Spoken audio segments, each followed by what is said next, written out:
പരമദിവ്യകാരുണ്യത്തിന് ആരാധനയും സ്തുതിയും പുകഴ്ചയും ഉണ്ടായിരിക്കട്ടെ. വചനം കേൾക്കാം. മത്തായി 11:28-29 തിരുവചനങ്ങൾ. അധ്വാനിക്കുന്നവരും അധ്വാനിക്കുന്നവരും ഭാരം വഹിക്കുന്നവരുമായ നിങ്ങളെല്ലാവരും എന്റെ അടുക്കൽ വരുവിൻ, ഞാൻ നിങ്ങളെ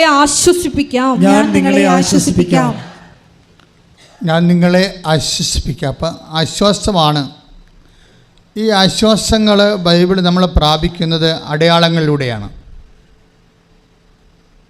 അടയാളങ്ങൾ എന്തു തന്നെയായാലും അതൊരു ആശ്വാസം നൽകുന്നതായിരിക്കണം.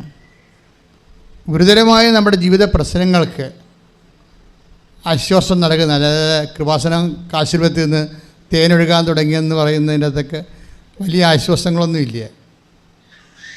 അത്തരം ആശ്വാസങ്ങളിലേക്ക് ഒരു പക്വതയാർന്ന വിശ്വാസി പോകുന്നത് ശരിയാണെന്ന് ഞാൻ കരുതണില്ല. കാര്യം വെച്ചാൽ അടയാളങ്ങൾ അത് അങ്ങനെയൊക്കെ ഒരു കാലം നമുക്കുണ്ടായിരുന്നു. ആ കാലമെല്ലാം കഴിഞ്ഞു. നമ്മൾ പക്വതയിലേക്ക് വളരുന്നത്. പത്രോസിൻ്റെ ഏറ്റവും വലിയ ലേഖനങ്ങളുടെ ഒരു കാഴ്ചപ്പാട് ആധ്യാത്മികത പക്വതയാണ്. ബാല്യപാഠങ്ങൾ പിന്നിട്ട് നമുക്ക് പക്വതയിലേക്ക് റീഡിറ്റ്. ഹെബ്രായർ 6:1 തിരുവചനം. ഹെബ്രായ ലേഖനം 6:1 പറഞ്ഞോളൂ. അതിനാൽ ക്രിസ്തുവിന്റെ വചനത്തിന്റെ പ്രഥമ പാഠങ്ങൾ പിന്നിട്ട് നമുക്ക് പക്വതയിലേക്ക് വളരാം. അപ്പൊ പക്വതയാർന്ന ഒരു സാക്ഷ്യമാണ് ഉടമ്പടി സാക്ഷികളിൽ നിന്ന് വരേണ്ടത്, സാക്ഷ്യം ലഭിക്കേണ്ടത്. കാരണം ഉടമ്പടി എടുക്കുന്ന ആൾക്കാർക്ക് പെട്ടെന്ന് അവർക്ക് നീ നടക്കേണ്ട വഴി നിൻ്റെ മുഖത്ത് നോക്കി ഞാൻ നിന്നെ ഉപദേശിക്കുമെന്ന് പറഞ്ഞിട്ടുള്ള വചനങ്ങളില്ലേ, അതെല്ലാം വാഗ്ദാനങ്ങളാണ്. 32:8 വായിച്ചോളൂ. സങ്കീർത്തനം. സ്തുതിക്കട്ടെ ഹല്ലേലൂയ. ഞാൻ നിന്നെ ഉപദേശിക്കാം എന്ന് പറഞ്ഞ ഞാൻ നിന്നെ ഉപദേശിക്കാം, നീ നടക്കേണ്ട വഴി കാണിച്ചു തരാം, ഞാൻ നിന്റെ മേൽ ദൃഷ്ടി ഉറപ്പിച്ച് നിന്നെ ഉപദേശിക്കാം. അപ്പൊ നമ്മൾ ഏതെങ്കിലും ഒരു ദുർഘട ഘട്ടത്തിൽ പെട്ടുപോയാലേ പെട്ടെന്ന് നമ്മൾ അതിൽ നിന്ന് രക്ഷപ്പെട്ട് വരേണ്ട വഴികൾ ദൈവം ഓൺ ദി സ്പോട്ടിൽ വെളിപ്പെടുത്തും. അങ്ങനെയാണ് ഈ അടയാളങ്ങൾ ഉണ്ടാകുന്നത്. ഓൺ ദി സ്പോട്ടിൽ അതെന്തുകൊണ്ടാണ് അങ്ങനെ വെളിപ്പെടുത്തുന്നത്? അത് ഓൾറെഡി പ്രോമിസിൻ്റെ ഭാഗമാണ്. ഉടമ്പടി വർക്ക് ചെയ്യണത് പ്രോമിസിലാണ്.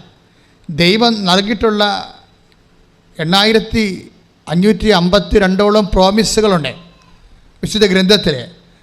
ആ വാഗ്ദാനങ്ങളുടെ അടിസ്ഥാനത്തിലാണ് ഉടമ്പടി വർക്ക് ചെയ്യണത്. അപ്പം അതിൽ ഒരു പ്രോമിസാണിത്. എന്താണ്?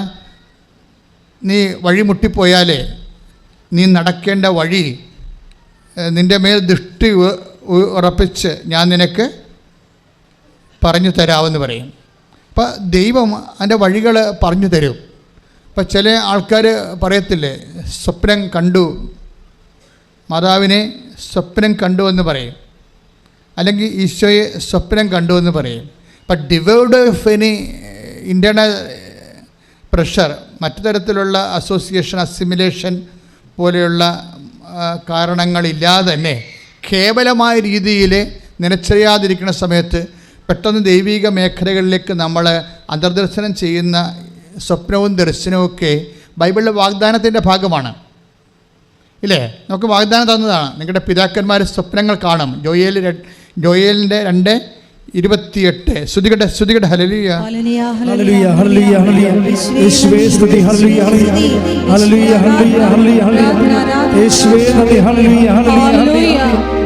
മഹത്വം ആരാധന. ജോയേൽ 2:28. വായിച്ചോളൂ. അന്ന് ഇങ്ങനെ സംഭവിക്കും. അന്നിങ്ങനെ ഏറ്റു പറഞ്ഞ വന്നിങ്ങനെ സംഭവിക്കാം. അന്നിങ്ങനെ സംഭവിക്കും. എല്ലാവരുടെയും മേൽ എന്റെ ആത്മാവിനെ ഞാൻ വർഷിക്കും. നിങ്ങളുടെ പുത്രന്മാരും പുത്രിമാരും പ്രവചിക്കും. നിങ്ങളുടെ വൃദ്ധന്മാർ സ്വപ്നങ്ങൾ കാണും. യുവാക്കൾക്ക് ദർശനങ്ങൾ ഉണ്ടാവും. അപ്പോൾ സ്വപ്നങ്ങളും ദർശനങ്ങളും പരിശുദ്ധാത്മാവിൻ്റെ വരദാനങ്ങളുടെ ഭാഗമാണ്. അത് ഉടമ്പടി എടുക്കുമ്പോൾ തന്നെ പല ആൾക്കാരും പെട്ടെന്ന് ആ ഒരു ഡിവൈൻ മെല്യൂവിലേക്ക് അങ്ങോട്ട് വരും. നിങ്ങൾക്കറിയാമല്ല, കരിസ്മാറ്റിക് ഫോർമാറ്റ് അനുസരിച്ചുകൊണ്ട് അങ്ങനെ ഒരു മേഖലയിലേക്ക് പ്രവേശിക്കണമെങ്കിൽ കുറേ പടികളുണ്ട്. പ്രാരംഭ ധ്യാനം, വളർച്ചാ ധ്യാനം, അതിനുശേഷം ആന്തരിക സൗഖ്യ ധ്യാനം, അതിനുശേഷം പ്രാർത്ഥനാനുഭവ ധ്യാനം, 5ാമത്തെ ഘട്ടത്തിൽ വരദാനങ്ങളുടെ ധ്യാനം, കൗൺസിലിംഗ് കോഴ്സ്. ഇത്രയും സംഭവങ്ങളിലേക്ക് വരുമ്പോഴാണ് നമ്മൾ പൂർണ്ണമായിട്ട് ഒരു ഡിവൈൻ മെരിയിലേക്ക് ഒരു വ്യക്തി എത്തിച്ചേരുന്നത്.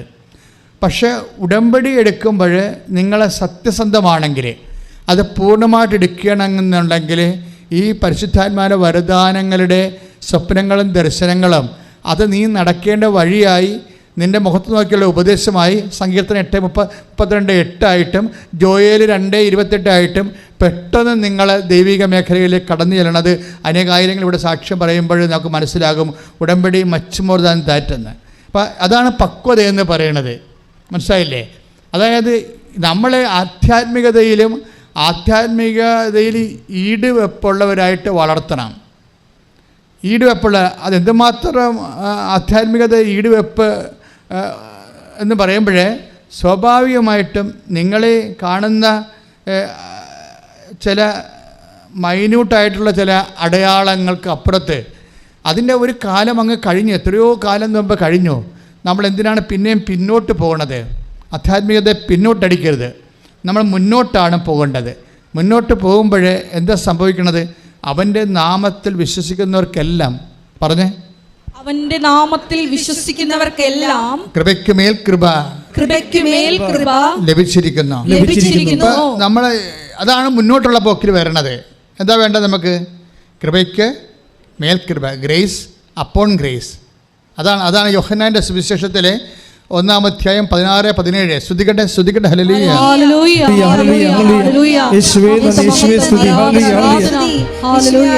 യോഹന്നാൻ 1:16.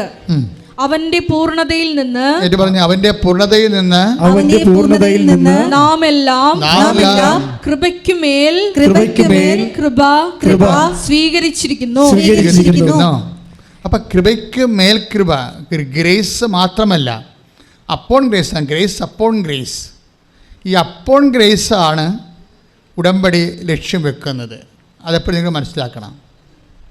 കാര്യം മാതാവിൻ്റെ കൃപയിൽ പോലും he was not that satisfied. മലാഖ അമ്മയോട് പറഞ്ഞ എന്താണ്? 2:28 ലുക്ക 2:28 മലാഖ അമ്മയോട് എന്താ പറയണത്? Hail Mary full of grace, കൃപ നിറഞ്ഞവളെ സ്വസ്തി. പക്ഷേ എന്താ പ്രശ്നം വെച്ച് കഴിഞ്ഞാൽ, കൃപ നിറഞ്ഞവളെ സ്വസ്തി എന്ന് പറയുമ്പോൾ ഒരു മനുഷ്യന് സ്വാഭാവികമായിട്ട് ദൈവ വചനപ്രകാരം ജീവിക്കുമ്പോൾ എത്തിച്ചേരാൻ സാധ്യതയുള്ള ഒരു നിലവാരമാണ് കൃപയുടെ നിറവെന്ന് പറയണത്. പക്ഷേ ദൈവം അവിടെ വെച്ച് ആ കൃപയുടെ പാഠം അവസാനിപ്പിക്കണില്ല. കൃപയുടെ പാഠം അവിടെ വെച്ച് അവസാനിപ്പിക്കണില്ല. അതായത് വീണ്ടും നമുക്ക് ഒരു വിശ്വാസിയുടെ സാധ്യത, ഒരു ക്രിസ്തു വിശ്വാസിയുടെ സാധ്യത എന്ന് പറയണത് അതുക്കും മേലെയാണ്. എന്താണ്?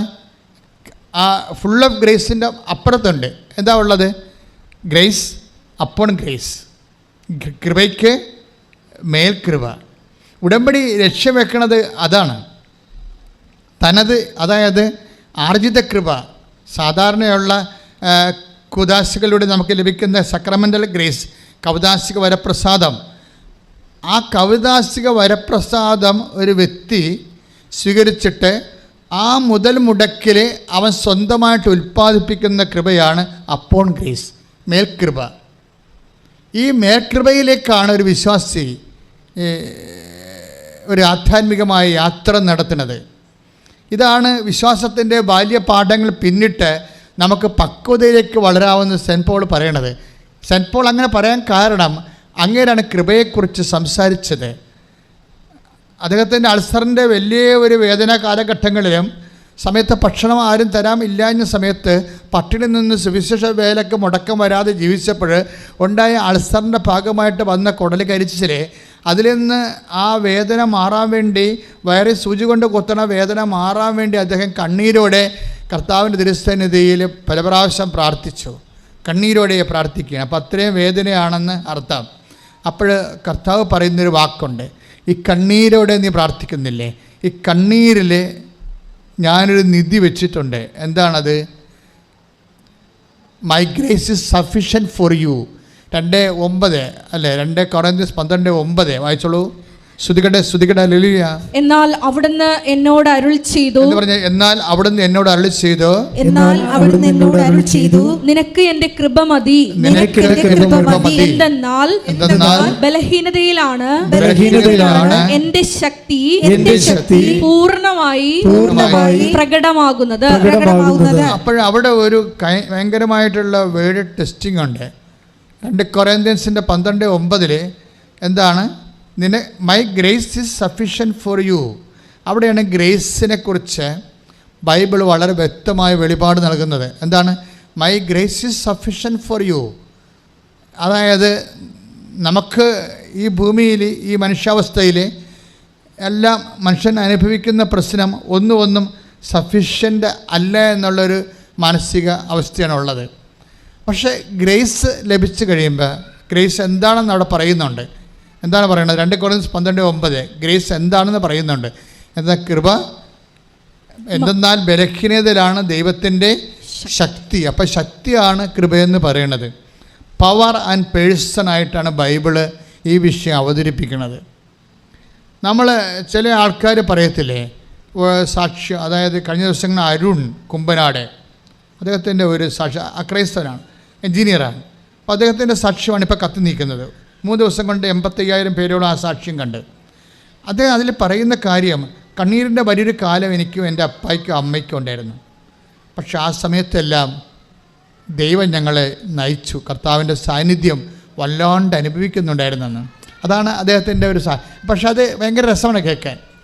നിങ്ങളൊരിക്കലും ഹൃദയം കൊണ്ട് ബുദ്ധി കൊണ്ട് ചിന്തിക്കരുത്, ദൈവത്തെ ഹൃദയം കൊണ്ട് ചിന്തിക്കണമെന്നൊക്കെ അദ്ദേഹം പറയുന്നുണ്ട്. അതല്ല, അതായത് ചുമ്മായാലും ഭയങ്കര സീരിയസ് ആയിട്ടുള്ള പ്ലേസ്മെൻ്റാണ് അവിടെ കാര്യങ്ങളെ അദ്ദേഹം അനുഭവിച്ച ദൈവത്തെ അദ്ദേഹം പ്ലേസ് ചെയ്യാൻ. പക്ഷേ നന്നായിട്ടുണ്ട്. അപ്പോൾ അദ്ദേഹം പറയണത് കണ്ണീരിൻ്റെ കാലത്ത് വല്ലാത്ത ദൈവത്തിൻ്റെ സാന്നിധ്യം ഞങ്ങൾ അനുഭവിക്കുന്നുണ്ടായിരുന്നു. അതെന്ന് വെച്ച് കഴിഞ്ഞാൽ എന്താ കാലത്ത് കഴിഞ്ഞാൽ ദൈവം 2 തരത്തിലാണ് നമുക്ക് ലഭ്യമാകുന്നത്.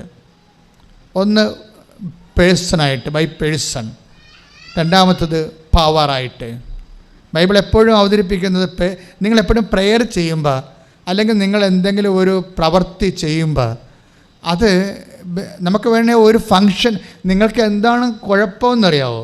ചിലർക്ക് എന്താ കുഴപ്പമെന്ന് വെച്ചാൽ നിങ്ങൾ ആത്മാർത്ഥമായിട്ട് ഉടമ്പടിയിൽ വരുന്ന ഹോം വർക്കുകളൊക്കെ ചെയ്യുന്നുണ്ട് അല്ലേ? രോഗികളെ പോയി കാണുന്നു, കൃപാസന പത്രം കൊടുക്കുന്നു, പ്രാർത്ഥിച്ച് കൊടുക്കുന്നു, കർത്താവിനെ അറിയാത്തവരെ അറിയിക്കുന്നു, അറിഞ്ഞവരെ ആഴപ്പെടുത്തുന്നു, വസ്ത്രമില്ലാത്തവർക്ക് നിങ്ങൾ വസ്ത്രം കൊടുക്കുന്നു.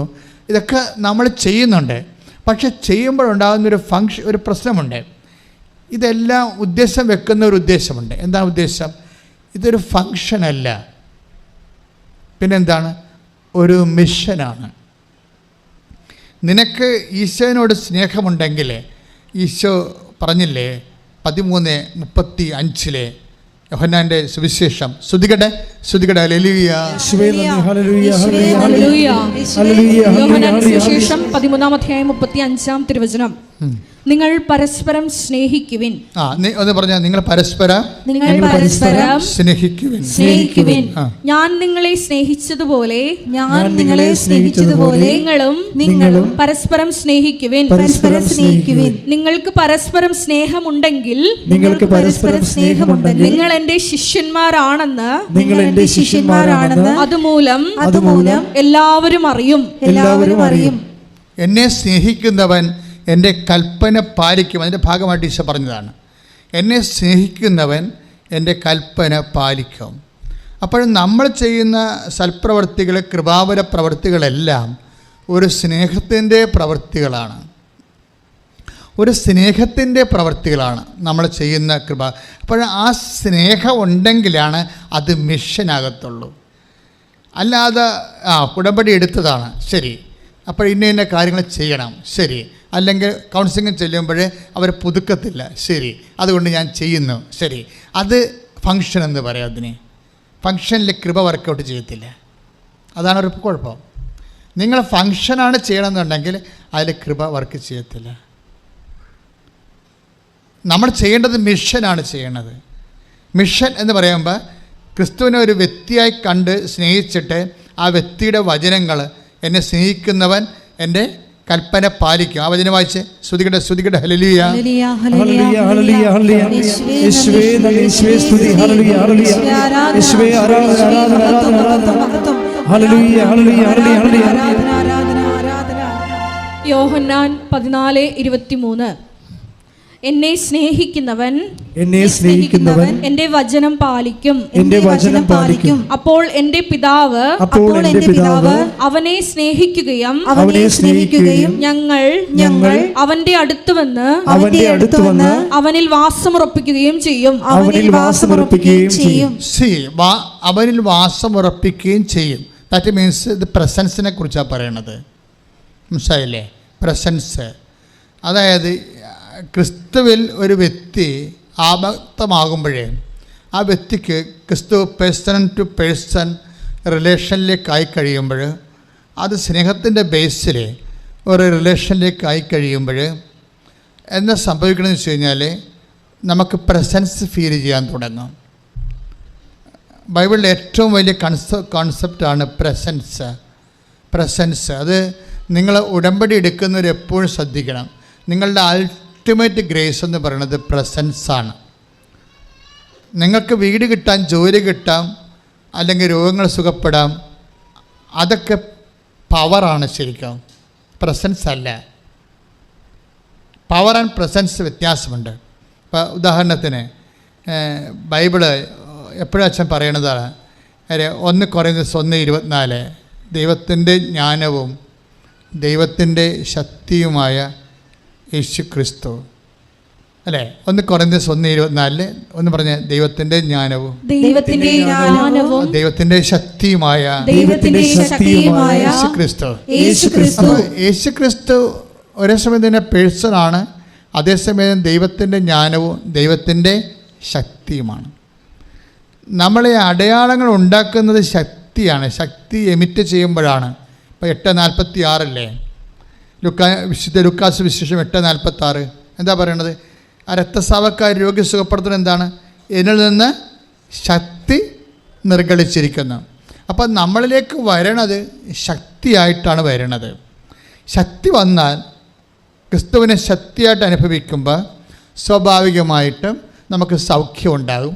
അല്ലെങ്കിൽ അത് ജീവിത മണ്ഡലങ്ങളിലാണ് അത് പ്രവർത്തിക്കണമെങ്കിൽ ബ്ലെസ്സിങ്സ്, ഫിസിക്കൽ ഫേവേഴ്സ് ഉണ്ടാകും. ആത്മാവിലാണ് പ്രവർത്തിക്കണമെങ്കിൽ ഗ്രേസ് ആയിട്ട് വർക്ക് ചെയ്തിട്ട് നിത്യജീവൻ ലഭിക്കും. ഇങ്ങനെ ക്രിസ്തു എല്ലാമാണ്. എല്ലാ ധ്യാനത്തിലും ഇത് അടിസ്ഥാനമായിട്ട് പറഞ്ഞുകൊണ്ടിരിക്കും. കാരണം ക്രിസ്തു എല്ലാമാണ്. എല്ലാം, അതായത് ഏതെങ്കിലും ഒരു ഡിപ്പാർട്ട്മെൻ്റ് അല്ല ശരിക്കും.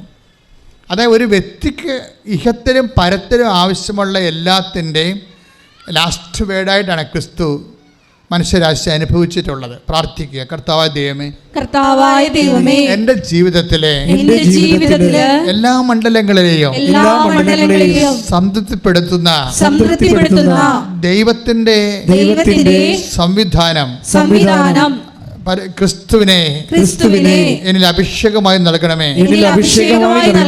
സ്തുതിക്കട്ടെ. പരിശുദ്ധ പരമ ദിവ്യകാരുണ്യത്തിന് രണ്ട്, അതായത് ഉടമ്പടിയുടെ അൾട്ടിമേറ്റ് എയിമിലേക്കാണ് നമ്മൾ ഇപ്പോൾ സഞ്ചരിച്ചുകൊണ്ടിരിക്കുന്നത്. അതിൽ 2 കാര്യങ്ങളുണ്ടെന്ന് പറഞ്ഞ്, ഒന്ന് ജീസസ് ഒരേ സമയം തന്നെ പേഴ്സൺ ആൻഡ് പവറാണ്. ആദ്യത്തെ അലോട്ട്മെൻറ്റ് പവറാണ്, സെക്കൻഡ് അലോട്ട്മെൻറ്റ് പേഴ്സൺ. പവർ കിട്ടിക്കഴിഞ്ഞപ്പോൾ തന്നെ പോയി കളയരുത്, പേഴ്സൺ വരുന്നുണ്ട്, അതെപ്പോഴും വെയിറ്റ് ചെയ്യണം. പവർ എന്ന് പറയുമ്പോൾ അത് ഇപ്പോൾ ബോഡിയിൽ വരുന്ന പവർ അടിച്ചു കഴിഞ്ഞാൽ അത് ഹീലിംഗായി മാറും. ഇപ്പം എന്തും ആൾക്കാർ ഇപ്പോൾ ഉടമ്പടിയിലെ സൗഖ്യത്തിന് ജസ്റ്റ് 3 minutes മതി. ഇപ്പോൾ സാക്ഷ്യം കേൾക്കുമ്പോൾ നമുക്ക് മനസ്സിലാകും. എനിക്കറിയത്തില്ലായിരുന്നു. സാക്ഷ്യം കേൾക്കുമ്പോൾ നമുക്ക് മനസ്സിലാകും. Only 3 minutes prayer. അതിനുള്ളിൽ അല്ലാതെ വാരിക്കെട്ടി 2 മണിക്കൂർ 1.5 മണിക്കൂർ പ്രാർത്ഥനയില്ല. Just 3 minutes prayer. കാര്യം ഉടമ്പടിയുടെ ബേസിലാണ് ആ പ്രെയർ ചെയ്യണത്. അപ്പോൾ നമുക്ക് തന്നെ മനസ്സിലായിട്ടില്ല ഉടമ്പടിക്ക് എന്തുമാത്രം റേഞ്ചാണുള്ളതെന്ന്. ഇതിങ്ങനെ ഓരോ ആൾക്കാർ ഓരോ ദിവസവും ഇങ്ങനെ സാക്ഷ്യം ചൊരിയുമ്പോഴല്ലേ നമുക്ക് മനസ്സിലാവണത്. ഇത് നമ്മളൊന്നും പിടിച്ചാലിത് നിൽക്കത്തില്ല, അത് വേറെ ഒരു ലോകത്തിലാണ് നമ്മളെ കൊണ്ട് എത്തിക്കുന്നത്. എല്ലാ മനുഷ്യരുടെയും എല്ലാ വിഷയങ്ങളല്ലേ, ക്രിസ്തു എല്ലാമാണെന്ന് പറഞ്ഞാൽ കറക്റ്റല്ലേ ഉടമ്പടിയിലൊക്കെ മനസ്സിലാകണത്. എല്ലാ മനുഷ്യരുടെയും എല്ലാ വിഷയങ്ങളിലേക്കുമാണ് ക്രിസ്തു സഞ്ചരിച്ച് പവറായിട്ടും വ്യക്തിയായിട്ടും എത്തണത്. അപ്പോഴേ ഉടമ്പടിയിലെ ലക്ഷ്യം എന്താണ്? അതായത് അവിടുന്ന് തൻ്റെ ജനങ്ങളുടെ അവരുടെ പാപങ്ങളിൽ നിന്ന് മോചിക്കുമെന്നാണ് മാലാഖ പ്രവചിക്കുന്നത്. അവിടുന്ന് തൻ്റെ ജനങ്ങളെ അവരുടെ പാപങ്ങളിൽ നിന്ന് മോചിക്കും എന്നാണ് മംഗളവാർത്തയിൽ മാലാഖ മറിയത്തോട് പറയണത്. പക്ഷേ ക്രിസ്തു പിറന്നു കഴിഞ്ഞ് ശമയം ദീർഘദർശി പറയണത് എന്താണ്? എല്ലാ മനുഷ്യർക്കും വേണ്ടി ഒരുക്കിയിരിക്കുന്ന രക്ഷ ഞാൻ എൻ്റെ കണ്ണുകൊണ്ട് കണ്ടിരിക്കുന്നു. അപ്പോൾ രക്ഷ എനിത്തിങ് ആകാം. അതായത് എവിടെയാണ് നിനക്ക് ഒരു അതിജീവനം വേണ്ടത്, ആത്മീയമാണെങ്കിലും മാനസികമാണെങ്കിലും ശാരീരികമാണെങ്കിലും, അപ്പോൾ അതിജീവനത്തിൻ്റെ ഒരു ദൈവ പദ്ധതിയായിട്ടാണ് ക്രിസ്തു വ്യക്തികൾ ഉടമ്പടിയിലൂടെ ഓരോ നിമിഷവും അനുഭവിച്ചുകൊണ്ടിരിക്കുന്നത് കൊണ്ടാണ് ഞാൻ നിങ്ങൾ കുറച്ചുകൂടി സീരിയസ് ആകണമെന്ന് പറഞ്ഞത്. എന്താ സീരിയസ് ആകണമെന്ന് പറഞ്ഞതെന്നറിയാവോ? ഇതിന് ഒത്തിരി സാധ്യതയുള്ളത് ഓരോ ദിവസവും നമ്മൾ അനുഭവിക്കുന്നുണ്ട് ഓരോ വ്യക്തികൾ. ഇപ്പം ഇന്ന് വെളുപ്പിന് ഞാനൊരു സാക്ഷ്യം 3.5 മണിക്കൂർ സാക്ഷ്യം കേട്ടു. സർക്കാസ്റ്റിക്കാണ് അത്. അപ്പോൾ ഒരു കുട്ടിക്ക് സ്ഥിരമായിട്ട് അവർക്ക് ഹിയറിങ് കിട്ടത്തില്ല. 3-4 പ്രാവശ്യം ഈ OIT എഴുതിയിട്ടുണ്ട്. കുറേ വർഷമായിട്ട് കുറേ നാളായിട്ട് ഹിയറിങ് കിട്ടത്തില്ല. അപ്പോൾ എന്താ അത് കിട്ടത്തില്ല. പക്ഷേ it is not to me. എന്നോട് അവൾ അത് പറഞ്ഞിട്ടില്ല. ഇതാണ് എൻ്റെ പ്രശ്നമെന്നുള്ളത് എന്നോട് പറഞ്ഞിട്ടില്ല.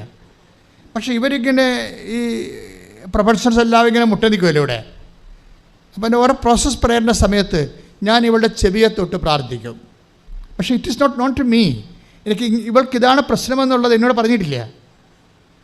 പക്ഷെ ചെവിയെ തൊട്ട് പ്രാർത്ഥിക്കുമ്പോൾ ചെവി വേറെ, അതായത് ഇവൾ പോകുമ്പോൾ ഇവൾ ചിന്തിക്കും എന്തുകൊണ്ടാണ് അച്ഛൻ്റെ ചെവിയെ തൊട്ടത്. പക്ഷെ അത് അപ്പോഴതിന് ഉത്തരമില്ല. പരീക്ഷ ഹോളിലേക്ക് പോയി ഇരിക്കുമ്പോൾ ഇവളുടെ മെയിൻ പ്രോബ്ലം എന്തായിരുന്നു? എല്ലാ സമയത്തും മൊഡ്യൂൾ പോകാൻ കാര്യം ഹിയറിംഗ് മൊഡ്യൂളാണ് പോണത്. പരീക്ഷ ഹോളിൽ ചെല്ലിക്കുമ്പോൾ എന്താ സംഭവിക്കണത്? ഇവൾ പഴയതുപോലെ തന്നെ കേൾക്കണത് ഒരു സംഭവം, പക്ഷേ അതിനും ഉത്തരം പറയണത് വേറെ സംഭവം. അതായത് അതുപോലെ തന്നെ കേൾക്കണത് ഒരു സംഭവം, പിന്നെ എഴുതി വെക്കണത് വേറെ സംഭവം. അപ്പോൾ ഇവൾക്ക് തന്നെ അറിയാം ഇത് എന്ത് മണ്ടം പരിപാടിയാണ് കാണിക്കണത്. ഞാൻ കേൾക്കണതല്ലല്ലോ തിരിച്ച് പറയണത്, ഞാൻ കേൾക്കണതല്ലല്ലോ എഴുതി വെക്കണത്. അപ്പോൾ ഇത് തമ്മിൽ ഇവൾക്ക് തന്നെ കൺഫ്യൂഷനാണ്. അതായത് ഇതിന് ചെവിയെ തൊട്ടിരിക്കുന്ന ഒരു അഭിഷേക പ്രാർത്ഥനയുടെ ഒരു അവസ്ഥ, ഇത് ചെവിയിൽ ആ വരുന്ന മൊഡ്യൂൾസിനെ അതേസമയം തന്നെ ഇതിനെ ട്രാൻസ്ഫർ ചെയ്യുകയാണ് അതിൻ്റെ കറക്റ്റ് ഉത്തരങ്ങളിലേക്ക് ഗൈഡ് ചെയ്തുകൂടെ. ഞാൻ ഇടയ്ക്ക് നിങ്ങളോട് പറയാറുണ്ട്, ഉടമ്പടി ഒരു ഗൈഡഡ് മിസൈൽ പ്രോഗ്രാംഡ് പ്രെയർ പോലെയാണ്. ഇത് അതിൻ്റെ കറക്റ്റ് ടാർഗറ്റിലേക്കേ പോകത്തുള്ളൂ. ഷാർപ്പ് ഷൂട്ട് ചെയ്യുന്ന പ്രെയറാണിത്. അതുകൊണ്ടാണ് നിങ്ങളെപ്പോഴും ഈ വളരെ മാത്തമാറ്റിക്കലായിട്ടാണ് ഉടമ്പടിയോട് ഇടപെടേണ്ടത്. കാര്യം അതിലെന്താണ് ഡിമാൻഡ് ചെയ്തിരിക്കുന്നത്, അതിൻ്റെ ഒരു ഫീലുണ്ട്. ഡിമാൻഡ് ചെയ്യണത് നമുക്ക് ടെക്നിക്കലായിട്ട് വേണമെങ്കിൽ സാറ്റിസ്ഫൈ ചെയ്യാം. ടെക്നിക്കൽ സാറ്റിസ്ഫാക്ഷൻ ഫങ്ഷനായിട്ട് മാറും. പക്ഷേ അതിൻ്റെ അകത്തൊരു കോർഡിയൽ എലമെൻ്റ് ഉണ്ട്, ദൈവത്തോടുള്ള സ്നേഹം. അതുകൂടി ചേർത്ത് വെച്ചാണ് നിങ്ങൾ ഇപ്പോൾ പത്രോസ് തന്നെ എന്താ പറയണത്, പ്രസംഗിക്കുന്നവൻ, if you are a speech is you are a speaker. Speak as if it is instructed by the God. ആ വായിച്ചതിനും എടുത്ത് ശ്രുതിക്കട്ടെ. 1:4-11 പ്രസംഗിക്കുന്നവൻ ദൈവത്തിന്റെ അരുളപ്പാട് നൽകുന്നവനെ പോലെ പ്രസംഗിക്കട്ടെ. ശുശ്രൂഷിക്കുന്നവൻ ജസ്റ്റ് ഗോട്ട് ദ പോയിന്റ്. എന്താണ് അടുത്ത എന്താ പറയണത്? ശുശ്രൂഷിക്കുന്നവൻ. വായിച്ചോളൂ. ശുശ്രൂഷിക്കുന്നവൻ ദൈവത്തിൽ നിന്ന് ലഭിച്ച ശക്തി കൊണ്ട് എന്ന പോലെ ശുശ്രൂഷിക്കട്ടെ. അപ്പൊ ശുശ്രൂഷയാണ് ഇവിടുത്തെ വിഷയം. നിങ്ങൾ പറഞ്ഞാലും ആര്? കർത്താവിൽ നിന്ന് അരുളപ്പാട് ലഭിച്ചവനെ പോലെ പറയണം. പിന്നെ എന്താണ്? നിങ്ങൾ ശുശ്രൂഷിച്ചാൽ, ഇപ്പം നീ ദൈവത്തിൽ നിന്ന് ശക്തി ലഭിച്ചവനെ പോലെ നിങ്ങൾ ശുശ്രൂഷിക്കണം. അപ്പോൾ ദൈവത്തിൽ നിന്ന് ശക്തി ലഭിച്ചവനെ പോലെ. അപ്പോൾ ശുശ്രൂഷയും ശക്തിയും തമ്മിൽ ബന്ധമുണ്ട്. എന്താ കാര്യം? യേശു ക്രിസ്തു 1 Corinthians 1:24 പറയുന്ന എന്താ പറയണത്? ദൈവത്തിൻ്റെ ജ്ഞാനമാണ്, ദൈവത്തിൻ്റെ ശക്തിയാണ്. ക്രിസ്തുവിൽ നിന്ന് ശക്തി ലഭിക്കുക എന്ന് വെച്ചാൽ ശക്തിയുടെ ക്രിസ്തുവിൻ്റെ തൽഭവമായിട്ടാണ്, തത്സമമായിട്ടാണ് ശക്തി വരുന്നത്. ക്രിസ്തു വരുന്നത്, നമ്മുടെ ഉള്ളിൽ വരണത്, അതിൻ്റെ ഫീലിംഗ് പ്രയോഗപരതയിൽ വരണത് ഈ ശക്തിയാണ് ഫീൽ ചെയ്യണം. എന്തൂസിയാസമായിരിക്കും. ഇതിന് നമ്മൾ അഭിഷേകമൊന്നും പറയും. ഭയങ്കര പവർ. അത് ബീവിനൊക്കെ ഇവിടെ ഇരിപ്പുണ്ട് അല്ലേ? ബിടെക്കിൻ്റെ പരീക്ഷ നടന്നുകൊണ്ടിരിക്കുന്ന സമയത്ത് അവൻ കൃപാസനം പത്രം ബേക്കറി ജംഗ്ഷനിലൊക്കെ കൊണ്ടുനടന്ന് കൊടുക്കുകയും ഉച്ചക്കാണ് പരീക്ഷ. അതെന്താണ്? ദൈവത്തിൽ നിന്ന് ശക്തി ലഭിച്ചവനെ പോയി. പരീക്ഷയാണ്, സപ്ലിയാണ്, കുറേ സപ്ലി ഉണ്ടായിരുന്നു. അതെന്നുവെച്ചാൽ ആ സമയത്തും ഉള്ളിൽ നിന്ന് ശക്തി ലഭിച്ചവനെ പോലെയാണ് ആ ശുശ്രൂഷ പോണത്. അപ്പം അതുകൊണ്ട് ശുശ്രൂഷകളല്ല, നിങ്ങൾ ചെയ്യേണ്ടത് എന്താണെന്ന് അറിയാവോ? നിങ്ങൾക്ക് ശുശ്രൂഷിക്കാൻ പറ്റാത്തതിൻ്റെ കാരണം ശക്തി ലഭിക്കാത്തത് കൊണ്ടാണ്. അപ്പോൾ നിങ്ങൾ ശക്തിക്ക് വേണ്ടി പ്രാർത്ഥിക്കുക. കർത്താവായ ദൈവമേ, ശുശ്രൂഷ ലഭിക്കാൻ വേണ്ടി ഉടമ്പടി പ്രകാരമുള്ള പ്രേക്ഷിത പ്രവർത്തനങ്ങള് ചെയ്യാൻ ആവശ്യമായ ക്രിസ്തു അംശമായ ശക്തിയാൽ എന്നെ അഭിഷേകം ചെയ്യണമേ. ശ്രദ്ധിക്കട്ടെ, കൃപ ലഭിക്കാനുള്ള ഏറ്റവും വലിയ ഒരു ആവശ്യം, എളുപ്പ വഴിയെന്ന് പറഞ്ഞാൽ കൃപയെക്കുറിച്ച് എപ്പോഴും ചിന്തിക്കുകയും ധ്യാനിക്കുകയും ആഗ്രഹിക്കുകയും കൊതിക്കുകയും ചെയ്യണം. കൃപയെക്കുറിച്ച് എപ്പോഴും ഇങ്ങനെ കൊതിച്ചുകൊണ്ടിരിക്കണം. കർത്താവേ, നിൻ്റെ കൃപയാൽ എന്നെ അഭിഷേകം ചെയ്യണമേ. കാര്യം കൃപ പവർ ഓഫ് ഗോഡാണ്. ഇതെങ്ങനെ വർക്ക് ചെയ്യുമെന്ന് നമുക്ക് ഒരു പിടിയില്ല. എന്നുവെച്ചാൽ ഇത് മെറിറ്റിലല്ല വർക്ക് ചെയ്യണത്. നമ്മുടെ കോൺഫിഡൻസ് ഇരിക്കുന്നത് മെറിറ്റിലാണ്. പലപ്പോഴും നമ്മുടെ കോൺഫിഡൻസ് അസോസിയേറ്റ് ചെയ്ത് അത് ഘടിപ്പിച്ചിരിക്കുന്നത് മെറിറ്റ് എന്നുള്ള അതായത് യോഗ്യത എന്നുള്ള ഒരു വിഷയമായിട്ടാണ് നമ്മുടെ ആത്മവിശ്വാസം ഘടിപ്പിച്ചിരിക്കുന്നത്. പക്ഷേ കൃപയുടെ റെലമിലേക്ക് വരുമ്പോൾ നിങ്ങളുടെ മെറ്റീരിയൽ ആയിട്ടുള്ള മെറിറ്റും അതിനോട് ബന്ധപ്പെട്ട് വരുന്ന കോൺഫിഡൻസും അത് നിങ്ങളുടെ മനുഷ്യാത്മകതയുടെ ഒരു ഭാഗമാണ്, ദൈവികതയുടെ അല്ല. വളരെ സീരിയസ് ആയിട്ടുള്ള വിഷയമാണ് സംസാരിച്ചത്. എന്ന് വെച്ച് കഴിഞ്ഞാൽ നമ്മുടെ പല കോൺഫിഡൻസും, ഇപ്പോൾ നിങ്ങൾക്ക് കോൺഫിഡൻസ് ഇല്ല എന്ന് പറയത്തില്ലേ? എനിക്ക് കോൺഫിഡൻസ് ഇല്ല. ചിലപ്പോൾ ഇൻ്റർവ്യൂവിനാകും എനിക്ക് കോൺഫിഡൻസ് ഇല്ല. കഴിഞ്ഞ ദിവസത്തെ ഒരു സാക്ഷ്യം എന്താണ്? അതായത് ഇൻ്റർവ്യൂ നടന്നുകൊണ്ടിരിക്കുകയാണ്. അപ്പോൾ വീഡിയോ ഇൻ്റർവ്യൂവിലാണ്, എംബസിയിലെ വിസ ഇൻ്റർവ്യൂ ആണ്. പക്ഷേ ഇവർക്ക് സ്പീക്കിംഗ് ഭയങ്കര പ്രോബ്ലമാണ്. അപ്പുറത്ത് ഇരിക്കുന്ന ആൾ വിസ ഇൻ്റർവ്യൂ അല്ല, ജോബ് ഇൻ്റർവ്യൂ ആണ്. അപ്പോൾ ജോബ് ഇൻ്റർവ്യൂവിന് അയാളോട് സംസാരിക്കുകയാണ്. പക്ഷേ സംസാരിക്കുമ്പോൾ ഇവൾക്കൊരു കോൺഫിഡൻസും ഇല്ല. എന്നിട്ട് ഇവൾ സംസാരിക്കണമെല്ലാം പൊട്ടത്തെറ്റാണെന്ന് ഇവൾക്ക് നന്നായിട്ടറിയാം. പക്ഷേ അതിൻ്റെ ഇൻ്റർവ്യൂ ചെയ്യുന്ന ആൾ ഇറ്റ്സ് ഓക്കെ എന്ന് പറയുന്നുണ്ട്. അപ്പോൾ ഇവൾക്ക് തോന്നുന്നു ഇയാൾ എന്തറിഞ്ഞിട്ട് ഞാൻ പറഞ്ഞ പൊട്ടത്തെറ്റാണല്ലോ, പിന്നെ ഇയാൾ എന്താണ് ഇറ്റ്സ് ഓക്കെ പറഞ്ഞു, ഇയാൾ എന്നെ കളിയാക്കുകയാണെന്നാണ് അവൾ ചോദിക്കണത്. പക്ഷേ അതല്ല സംഭവം. ആ ജോലി അവൾക്ക് കിട്ടും. That is devoid of your merit. അതാണ് വിഷയം. അതായത് നമ്മുടെ കോൺഫിഡൻസ് നിങ്ങളെ കോൺഫിഡൻസ് എന്ന് പറയുന്ന നിങ്ങളുടെ ആത്മവിശ്വാസം അത് നിങ്ങൾ അസോസിയേറ്റ് ചെയ്തിരിക്കുന്നത് നിങ്ങളുടെ മെറിറ്റുമായിട്ടാണ്. നിങ്ങളുടെ യോഗ്യത, മേ ബി കലിബർ, കപ്പാസിറ്റി, അത് ലാംഗ്വേജ് ആകാം, അല്ലെങ്കിൽ നിങ്ങളുടെ എന്തെങ്കിലും തരത്തിലുള്ള സർട്ടിഫിക്കറ്റ്സ് ആയിരിക്കും, അല്ലേ? നിങ്ങൾ നേടിയെടുത്ത കുറേ സർട്ടിഫിക്കറ്റുകൾ, ക്രാഷ് ആയിട്ടുള്ള കോഴ്സുകളിലേക്ക് ഉണ്ടാക്കിയിട്ടുള്ള സർട്ടിഫിക്കറ്റുകളായിരിക്കും. അതാണ് നിങ്ങളുടെ കോൺഫിഡൻസ് എന്ന് പറയുന്നത്. പക്ഷെ നിങ്ങളുടെ കോൺഫിഡൻസ് നിങ്ങൾ നേടിയെടുത്ത നിങ്ങളുടെ മനുഷ്യ ശക്തിയിൽ അടിസ്ഥാനപ്പെടുത്തിയുള്ള നിങ്ങളുടെ നേട്ടത്തിനേക്കാൾ ഉപരി ബിബ്ലിക്കൽ കോൺഫിഡൻസ് വർക്കൗട്ട് ചെയ്യണത് നിങ്ങളിൽ വസിക്കുന്ന ദൈവത്തിൻ്റെ സാന്നിധ്യത്തിലാണ്. കൈയടിച്ച് കർത്താനുസ്തു. സങ്കീർത്തനം 44:3 എന്താ പറയണത്? അവരെ നാട് പിടിച്ചടക്കിയത് വാളുകൊണ്ടല്ലെന്ന്. ഭയങ്കര വചനമാണ്. ഞാൻ വെളുപ്പിനെ 3 മണിക്ക് എഴുന്നേറ്റപ്പോൾ ആ സമയത്തുള്ള പ്രാർത്ഥന കിട്ടിയ വചനങ്ങളാണ് ഈ പറഞ്ഞുകൊണ്ടിരിക്കുന്നതൊക്കെ. അതായത് അവർ നാട് പിടിച്ചടക്കിയത് വാളുകൊണ്ടല്ല. പിന്നെ എന്താണെന്ന് സങ്കീർത്തനം പറയുന്നുണ്ട്. സങ്കീർത്തനം 44:3 വായിച്ചോളൂ. വാളുകൊണ്ടല്ല അവർ നാട് പിടിച്ചടക്കിയത്, കരമ്പലം കൊണ്ടല്ല അവർ വിജയം വരിച്ചത്. എന്ന് പറഞ്ഞ വാളുകൊണ്ടല്ല അവർ നാട് പിടിച്ചടക്കിയത്, കരബലം കൊണ്ടല്ല അവർ വിജയം വരിച്ചത്. പിന്നെ എന്തുകൊണ്ടാണ് സങ്കീർത്തനം പറയുന്നുണ്ട്? പറഞ്ഞോളൂ, വായിച്ചോളൂ താഴേക്ക്. അവിടുത്തെ വലത്ത് കൈയും ഭുജവും മുഖപ്രകാശവും കൊണ്ടത്രേ അങ്ങ് അവരിൽ പ്രസാദിച്ചു. കണ്ടോ? അവർ നാട് പിടിച്ചടക്കിയത് എങ്ങനെയാണ്? നാട് പിടിച്ചടക്കുകയോ പരീക്ഷ ജയിക്കുകയോ അല്ലെങ്കിൽ വസ്തു ലേലത്തിൽ പിടിക്കുകയോ കേസ് ജയിക്കുകയോ അല്ലെങ്കിൽ വിവാഹം കഴിക്കുകയോ മക്കൾ ജനിക്കുകയോ ചെയ്യുന്നതിന് 2 ഫോർമാറ്റ് ഉപയോഗിക്കാം. സ്വാഭാവികമായ എല്ലാവർക്കും ഉള്ള ഒരു ജനറൽ ആയിട്ടുള്ള ഒരു ഫോർമാറ്റ് ഉപയോഗിക്കാം. പക്ഷേ നീ ജനറൽ കമ്പാർട്ട്മെൻറ്റിൽ വരുന്ന ആളല്ലല്ലോ. നിന്നെ ക്രിസ്തു സ്പെഷ്യൽ കമ്പാർട്ട്മെൻറ്റിലേക്ക് മാറ്റിയില്ലേ? അവൻ നിൻ്റെ വില കൊടുത്തു കഴിഞ്ഞപ്പോൾ നിൻ്റെ വീണ്ടെടുത്തപ്പോൾ കൈയിടിച്ച് കർത്താവ് ക്രിസ്തുവിൽ വിശ്വസിക്കുന്നവൻ ഈ ജനറൽ കമ്പാർട്ട്മെൻറ്റിൽ നിന്ന് മാറുകയാണ് കേട്ടോ. സ്പെഷ്യൽ കമ്പാർട്ട്മെൻറ്റിലേക്ക് വരിക. അതുകൊണ്ട് ബൈബിള് പറയും ക്രിസ്തുവിലായിരിക്കുന്നവൻ പുതിയ സൃഷ്ടിയാണെന്ന്. സൃഷ്ടി തന്നെ മാറിപ്പോയതാണ്. ശ്രദ്ധിക്കട്ടെ. Hello, take the bird. ശ്രദ്ധിക്കട്ടെ. ഹല്ലേലൂയ, ഹല്ലേലൂയ, ഹല്ലേലൂയ, ഹല്ലേലൂയ, യേശുവേ ആരാധന, ആരാധന, ആരാധന. ശ്രദ്ധിക്കട്ടെ, ശ്രദ്ധിക്കട്ടെ. ഹല്ലേലൂയ. 5:17 വായിച്ചോളൂ.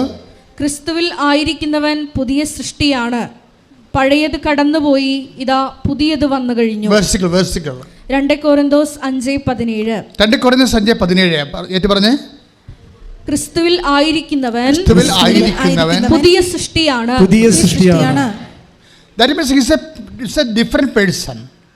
ക്രിസ്തുവിലായിരിക്കുന്നവൻ എങ്ങനെയാണ് പുതിയ സൃഷ്ടിയാകണത്? അവൻ ജനറൽ കമ്പാർട്ട്മെൻറ്റിൽ നിന്ന് മാറി. ജനറൽ കമ്പാർട്ട്മെൻറ്റ് എന്തൊക്കെയാണ് സംഭവിക്കുന്നത്? അത് മെറിറ്റിലാണ് വർക്ക് ചെയ്യണത്. ക്രിസ്തുവിലായിരിക്കുന്നവന് ഗ്രേസിലാണ് വർക്ക് ചെയ്യണത്. മെറിറ്റിൽ എന്താ കുഴപ്പം? അവർ നാട് പിടിച്ചടക്കിയത് വാളുകൊണ്ടല്ല, അല്ലേ? നാടൊക്കെ പിടിച്ചെടുക്കുന്നത് വാളുകൊണ്ടല്ലേ? അതാണ് മെറിറ്റ് എന്ന് പറയണത്. പിന്നെ എന്താണ്?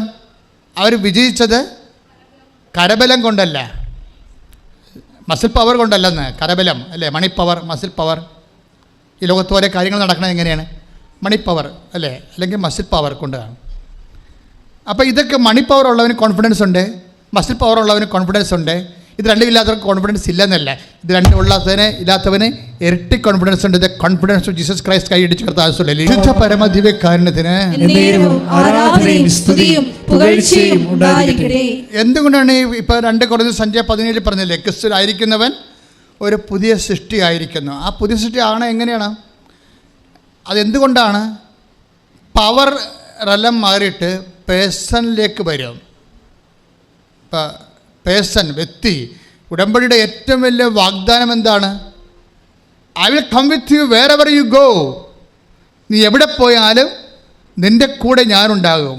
33:14 പുറപ്പാടിന്റെ പുസ്തകം. ശ്രദ്ധിക്കട്ടെ, ശ്രദ്ധിക്കട്ടെ. ഹല്ലേലൂയ, ഹല്ലേലൂയ, ഹല്ലേലൂയ, ഹല്ലേലൂയ, ഹല്ലേലൂയ, യേശുവേ, യേശുവേ സ്തുതി. ഹല്ലേലൂയ, ഹല്ലേലൂയ, ഹല്ലേലൂയ, യേശുവേ ആരാധന. പുറപ്പാട് 33:14 ഞാൻ തന്നെ നിന്നോട് കൂടെ വരികയും. ഒന്ന് പറഞ്ഞേ, ഞാൻ തന്നെ നിന്നോട് കൂടെ വരികയും നിനക്ക് ആശ്വാസം നൽകുകയും ചെയ്യും.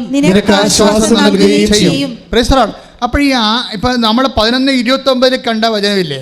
അധ്വാനിക്കുന്നവനെ, ഭാരം വഹിക്കുന്നവനെ, നിങ്ങളെൻ്റെ അടുത്ത് വരിക, ഞാൻ നിങ്ങളെ ആശ്വസിപ്പിക്കാമെന്ന് പറയണത് ഒരാശ്വാസം ഒരു സർവീസായിട്ട് കൊടുക്കുകയല്ല.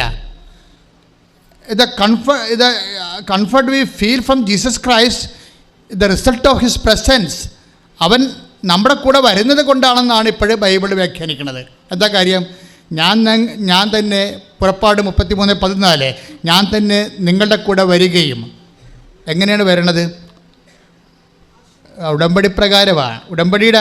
ഉടമ്പടിയുടെ പാക്കേജിലുള്ള വാഗ്ദാനങ്ങളാണ്.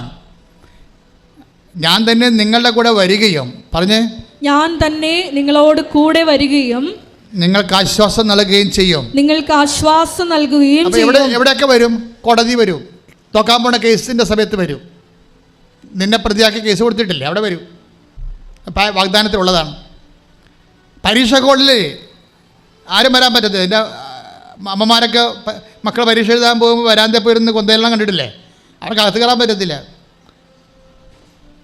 പക്ഷേ ആള് അകത്ത് കയറും. എത്ര മക്കളാണ് ഇവിടെ കരഞ്ഞുകൊണ്ട് ഇവിടെ സാക്ഷ്യം പറഞ്ഞിരിക്കണത്? കർത്താവ്, അമ്മ വന്ന് എനിക്കെല്ലാം പറഞ്ഞു തന്നെന്ന്. നമുക്ക് അതൊക്കെ ഓർക്കും, ഇതൊക്കെ ഒരു ഹാലുസിനേഷനാണ്, ഇല്യൂഷനാണ് എന്നൊക്കെ ഓർക്കും. കാര്യം വല്ലാത്ത പറച്ചിലാണ് ഇവർ പറഞ്ഞു കൂട്ടണതേ. ഞാനിങ്ങനെ എഴുതാൻ, ഇപ്പോൾ കഴിഞ്ഞ ദിവസം ഒരു ബിടെക് ആയിട്ടുള്ള ഒരു വിദ്യാർത്ഥിയുടെ സാക്ഷ്യം കേട്ടപ്പോൾ അയാളുടെ പ്രശ്നം വെച്ച് കഴിഞ്ഞാൽ, അയാൾ പറയണത്, എനിക്ക് എപ്പോഴും ഞാൻ ചില 5-6 വിഷയത്തിൽ ഞാൻ തോക്കും എപ്പോഴായാലും. അതെന്ത് തോക്കണം വെച്ച് കഴിഞ്ഞാൽ, എനിക്ക് എൻ്റെ ഹാൻഡ് റൈറ്റിങ് അത്ര ശരിയല്ല, ഒന്ന്. രണ്ടാമത്തത്, എനിക്കിങ്ങനെ ചിന്തിക്കേണ്ടി വരും. ഓരോ ചോദ്യം കേൾക്കുമ്പോഴും ഞാനിങ്ങനെ ചിന്തിക്കും. അങ്ങനെ ചിന്തിച്ച് എഴുതി ഒരു പാവപ്പെട്ടവൻ പകുതി ആകുമ്പോൾ തന്നെ പരീക്ഷയ്ക്ക് മണിയടിക്കും, തീർന്ന്. അപ്പോഴേ 20 മാർക്ക് അല്ലെങ്കിൽ 50 മാർക്കിൻ്റെ ചോദ്യം എഴുതാൻ പറ്റത്തില്ല. അതാണ് അദ്ദേഹത്തിൻ്റെ പ്രശ്നം. അദ്ദേഹത്തിന് സമയം, അതായത് ചിന്തിച്ച് എഴുതണ കാരണം അദ്ദേഹത്തിന് സമയം കിട്ടുന്നില്ല. അതുകൊണ്ട് അദ്ദേഹം സപ്ലി അടിച്ച് മരിക്കുകയാണ്. പക്ഷേ അയാൾ ഉടമ്പടി എടുത്ത് കഴിയുമ്പോൾ ഇയാൾ പറയുന്ന വർത്തമാനം ആ സാക്ഷി കിടപ്പുണ്ട്. അതായത്, ഞാൻ ക്വസ്റ്റ്യൻ പേപ്പർ തുറന്നപ്പോൾ തന്നെ അമ്മ ഡിക്റ്റേഷൻ തുടങ്ങിയെന്ന്. നമുക്ക് കണ്ണ് നിറഞ്ഞു അത് കേൾക്കുമ്പോൾ.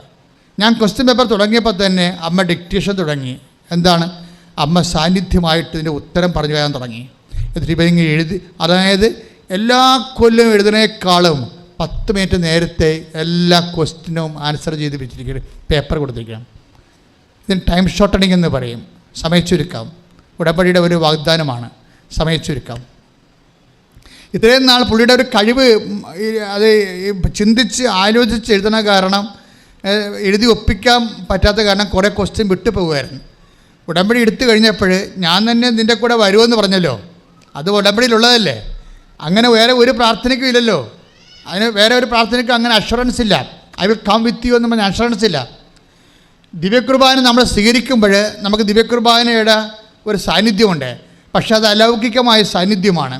ഇതുപോലെ പ്രാക്ടിക്കൽ ഫീൽഡിൽ ഒരു പ്രകടനപരത വ്യക്തമല്ല. കാര്യം അതിനു വേണ്ടിയുള്ളതല്ല. ദിവ്യകുർബാന നിത്യതയ്ക്ക് വേണ്ടി ദൈവം സ്ഥാപിച്ചതാണ്. അല്ല നമ്മുടെ അനുദിന ജീവിതത്തിൻ്റെ ആവശ്യങ്ങൾക്ക് അതിന് പ്രൈമറി ഫോക്കസിങ് ഉള്ളതല്ല. എപ്പോഴും നമ്മൾ ശ്രദ്ധിക്കണം. അത് കർത്താവ് വളരെ കൃത്യവും വ്യക്തവുമായി പറഞ്ഞിട്ടുള്ളതാണ്, നിത്യതയ്ക്ക് വേണ്ടിയുള്ളതാണ്. യേശുക്രിസ്തുവിൻ്റെ ഉയർപ്പ് പങ്കാളിത്തം നിനക്ക് ലഭിക്കണമെന്നുണ്ടെങ്കിൽ അവൻ്റെ വിശുദ്ധ ശരീരം നീ ഭക്ഷിച്ചുകൊണ്ട് നിൻ്റെ ആത്മാവ് അമർത്യത പ്രാപിക്കണം. അവൻ്റെ ഉത്ഥാനത്തിൻ്റെ പങ്കാളിത്തം നമുക്ക് ലഭിക്കണത് അതുവഴിയാണ്. അപ്പം അതുകൊണ്ട് തന്നെ ദിവ്യകുർബാന പങ്കെടുക്കുമ്പോൾ, ഇപ്പം നിനക്ക് കുർബാന സ്വീകരിക്കാൻ ഒരവസ്ഥയിലാണെങ്കിൽ പോലും ദിവ്യകുർബാനയിൽ പങ്കെടുക്കുമ്പോൾ ഞാൻ നിത്യതയ്ക്ക് വേണ്ടിയുള്ള കൂദാശയിൽ എൻ്റെ വിശ്വാസം പ്രഖ്യാപിക്കണം എന്നുള്ള ബോധത്തോടു കൂടിയാണ് നീ പങ്കെടുക്കണമെങ്കിൽ കർത്താവ് അതിൻ്റെ തനത് കൃപ നിനക്ക് തന്നിരിക്കും. പക്ഷേ എപ്പോഴും നമ്മൾ ശ്രദ്ധിക്കുന്നത്, ദിവ്യകുർബാന എന്ന് പറയുമ്പോൾ അത് മനുഷ്യന്മാർ ചില സമയത്ത് അത് നിത്യതയെ അങ്ങ് മറന്നു കളഞ്ഞിട്ട് അനുദിന ജീവിതത്തിൻ്റെ എല്ലാ വിഷയങ്ങളും കൊണ്ടുവന്ന് കുർബാനയെ ഡംപ് ചെയ്യും. അപ്പോൾ കുർബാനയുടെ ഉദ്ദേശം മാറിപ്പോകും, അല്ലേ? കുർബാനയുടെ ദൈവിക ലക്ഷ്യം അട്ടിമറിക്കപ്പെടും. അത് പിശാചികളാണെന്ന് നമുക്കറിയത്തില്ല. ദൈവിക ലക്ഷ്യമുണ്ടല്ലോ, ഓരോ കാര്യങ്ങൾക്കും ഓരോ ലക്ഷ്യമില്ലേ. അൾത്താരയിൽ കുർബാന അർപ്പിക്കുന്ന ബലിപീഠമാണിത്. ഈ ബലിപീഠത്തെ കൊണ്ടുവന്ന് ഞാൻ ചോറ് തിന്നാനുള്ള അവസ്ഥ എന്തായിരിക്കും? It is very simple.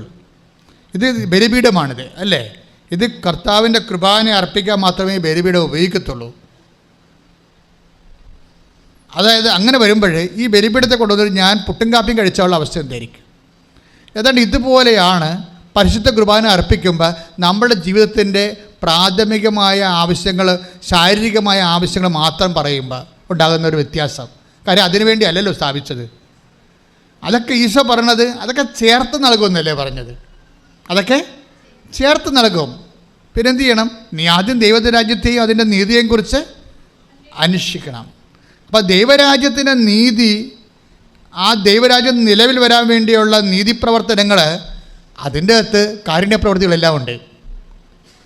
അതിൻ്റെ അകത്ത് അവകാശ പോരാട്ടങ്ങൾ വരെയുണ്ട്. ഇപ്പോൾ ഇന്ന് വിഴിഞ്ഞത്തിൻ്റെ 100-ാം ദിവസമാണ്. ഇപ്പോൾ ഞങ്ങൾക്ക് ഈ കാലത്ത് വളരെ ജാഗ്രതയുള്ളവരാണ്. ഒരു ജനവിഭാഗം മുഴുവനും കടലോരത്ത് അമ്മയും കുഞ്ഞും ഭർത്താവും ഭാര്യയും അയങ്ങളമാരും എല്ലാം കൂടി ഒറ്റമുറിയിൽ താമസിച്ചിട്ട് 4 വർഷമായി. അപ്പം അങ്ങനെയുള്ള ഒരു സമയം അവർക്ക് സ്വന്തമായിട്ട് വീട് സ്ഥലം ഉണ്ടായിരുന്നവരാണ്. അശാസ്ത്രീയമായ വികസനത്തിൻ്റെ പേരിൽ കടൽ കയറി അതെല്ലാം നശിപ്പിച്ചിട്ട് അവരെ റീസെറ്റ് ചെയ്യാൻ ഗവൺമെൻറ് പറ്റണില്ല എന്നുണ്ടെങ്കിൽ നമ്മൾ റീസെറ്റ് ചെയ്യാൻ പറ്റിയ സംവിധാനങ്ങളെക്കുറിച്ച് ഗവൺമെൻറ് സമ്മർദ്ദം ചെലുത്താൻ ആവശ്യമായ അവകാശ പോരാട്ടങ്ങൾ, അനീതിക്ക് വേണ്ടി നീതിക്ക് വേണ്ടി വിശക്കാൻ പറഞ്ഞ, നീതിക്ക് വേണ്ടി കരയാൻ പറഞ്ഞ കർത്താവിൻ്റെ വചനത്തിന് കൊടുക്കുന്ന മാംസധാരണങ്ങളാണ് അവകാശ പോരാട്ട സമരങ്ങൾ. കൈയിടിച്ച് കർത്താവിന്റെ പരമദിവ്യകാരുണ്യത്തിന് ആരാധനയും സ്തുതിയും പുകഴ്ചയും ഉണ്ടായിരിക്കട്ടെ. അപ്പോൾ അന്വേഷിക്കാൻ കഴിയുന്ന ഇപ്പോൾ തന്നെ അവിടുത്തെ അന്വേഷിക്കുവിൻ. Take the word of God. അതായത് ഇപ്പം എൻ്റെ മനസ്സിൽ ഈശോ തന്നൊരു വചനമാണിത്. അതായത് കർത്താവ് അടുത്തെത്തിയിരിക്കുന്നു. അവിടുത്തെ അന്വേഷിക്കാൻ കഴിയുന്ന ഇപ്പോൾ തന്നെ അവിടുത്തെ അന്വേഷിക്കുവിൻ. ഉടമ്പടി എന്ന് പറയണത് അതിൻ്റെ അൾട്ടിമേറ്റ് റിസൾട്ട് പ്രസൻസ് ഓഫ് ഗോഡാണ്, ദൈവത്തിൻ്റെ സാന്നിധ്യമാണ്. ഉടമ്പടി അതെടുത്ത വ്യക്തികൾ ശരിക്കും ദൈവത്തിൻ്റെ സാന്നിധ്യം ഉറപ്പ് വരുത്തുന്ന, അല്ലെങ്കിൽ സാന്നിധ്യത്തിന് വേണ്ടി കൊതിയോടെ കാത്തിരിക്കാൻ നമ്മൾക്ക് ഉറപ്പ് നൽകുന്ന ഒരു പ്രാർത്ഥനയാണ്. കാര്യം നമ്മളെപ്പോഴും ചിന്തിക്കണ ദൈവത്തിൻ്റെ അനുഗ്രഹങ്ങൾ മതി, ദൈവം കൂടെ വരണ്ട എന്നാണ് ചിന്തിക്കുന്നത്. പക്ഷേ ചില കാര്യങ്ങൾക്ക് ദൈവത്തിൻ്റെ അനുഗ്രഹങ്ങൾ പോരാണ്ട് വരും. എന്താ കാര്യം? നമ്മുടെ മെരിറ്റുകൾ അസ്തമിക്കുന്നിടത്ത് വെച്ച് ഗ്രേസ് വർക്ക് ചെയ്യത്തുള്ളൂ. എഫെസ്യൻസ് 2:8 പറയാം, not by merit but by grace. അപ്പോൾ നമ്മളുടെ മെരിറ്റുകൾ അസ്തമിക്കുന്ന സ്ഥലമുണ്ട്, നമ്മുടെ യോഗ്യതകൾ അസ്തമിക്കുന്ന സ്ഥലമുണ്ട്. ആ യോഗ്യതകൾ അസ്തമിക്കുന്ന സ്ഥലത്ത് പിന്നെന്താ വർക്ക് ചെയ്യാൻ സാധ്യതയുള്ളത്? ഗ്രേസാണ് വർക്ക് ചെയ്യണത്, കൃപയാണ് വർക്ക് ചെയ്യണത്. യേശയ്യ 55:6 കർത്താവിനെ കണ്ടെത്താൻ കഴിയുന്ന, കർത്താവിനെ കണ്ടെത്താൻ കഴിയുന്ന ഇപ്പോൾ തന്നെ അവിടുത്തെ അന്വേഷിക്കുവിൻ. അവിടുന്ന് അരികെയുള്ളപ്പോൾ അവിടുത്തെ വിളിക്കുവിൻ. അതായത് ഉടമ്പടിയിലുള്ള ഏറ്റവും വലിയ പാക്കേജ് പ്രോമിസ് പ്രസൻസ് ഓഫ് ഗോഡാണ്. അതാണ് കർത്താവിനെ കണ്ടെത്താൻ കഴിയുന്ന ഇപ്പോൾ എന്ന് പറയുന്നത്. ഉടമ്പടി എടുത്ത എല്ലാ വ്യക്തികൾക്കും ഈ അവകാശമുണ്ട്. അപ്പോൾ നിങ്ങളുടെ IELTS അല്ലെങ്കിൽ വസ്തു വിൽപ്പന അല്ലെങ്കിൽ വീട് വെപ്പ് എന്നുള്ള ഒരു കൊച്ചു മിനിമം പ്രോഗ്രാമിൽ നിന്ന് മനസ്സിനെ സ്വതന്ത്രമാക്കണം. അതൊക്കെ ഓട്ടോമാറ്റിക്കായിട്ട് നടക്കും, അതിൻ്റെ അപ്പുറത്ത് നടക്കും. പക്ഷേ നിങ്ങൾ എന്താണ് മനസ്സിൽ വെക്കേണ്ടത്? ഉടമ്പടി പുതുക്കി കൊണ്ടിരിക്കുന്നവർ പ്രത്യേകം ശ്രദ്ധിക്കണം. അവരെ ചെയ്യേണ്ടത് പ്രസൻസ് ഓഫ് ഗോഡിനാണ് കൂടുതൽ പ്രാധാന്യം കൊടുക്കേണ്ടത്. പ്രസൻസ് ഓഫ് ഗോഡിന് കൊടുത്തു കഴിഞ്ഞാൽ എന്താ പറഞ്ഞാൽ അത് മെരിറ്റിലല്ല വർക്ക് ചെയ്യണത്, ഗ്രേസിലാണ് വർക്ക് ചെയ്യണത്. ഇപ്പോൾ അനാർക്കിൻ്റെ മല്ലന്മാരെക്കുറിച്ച് പറയേണ്ടത് ബൈബിള്. അനാർക്കിൻ്റെ മല്ലന്മാർ എന്താ, ഈ മോശ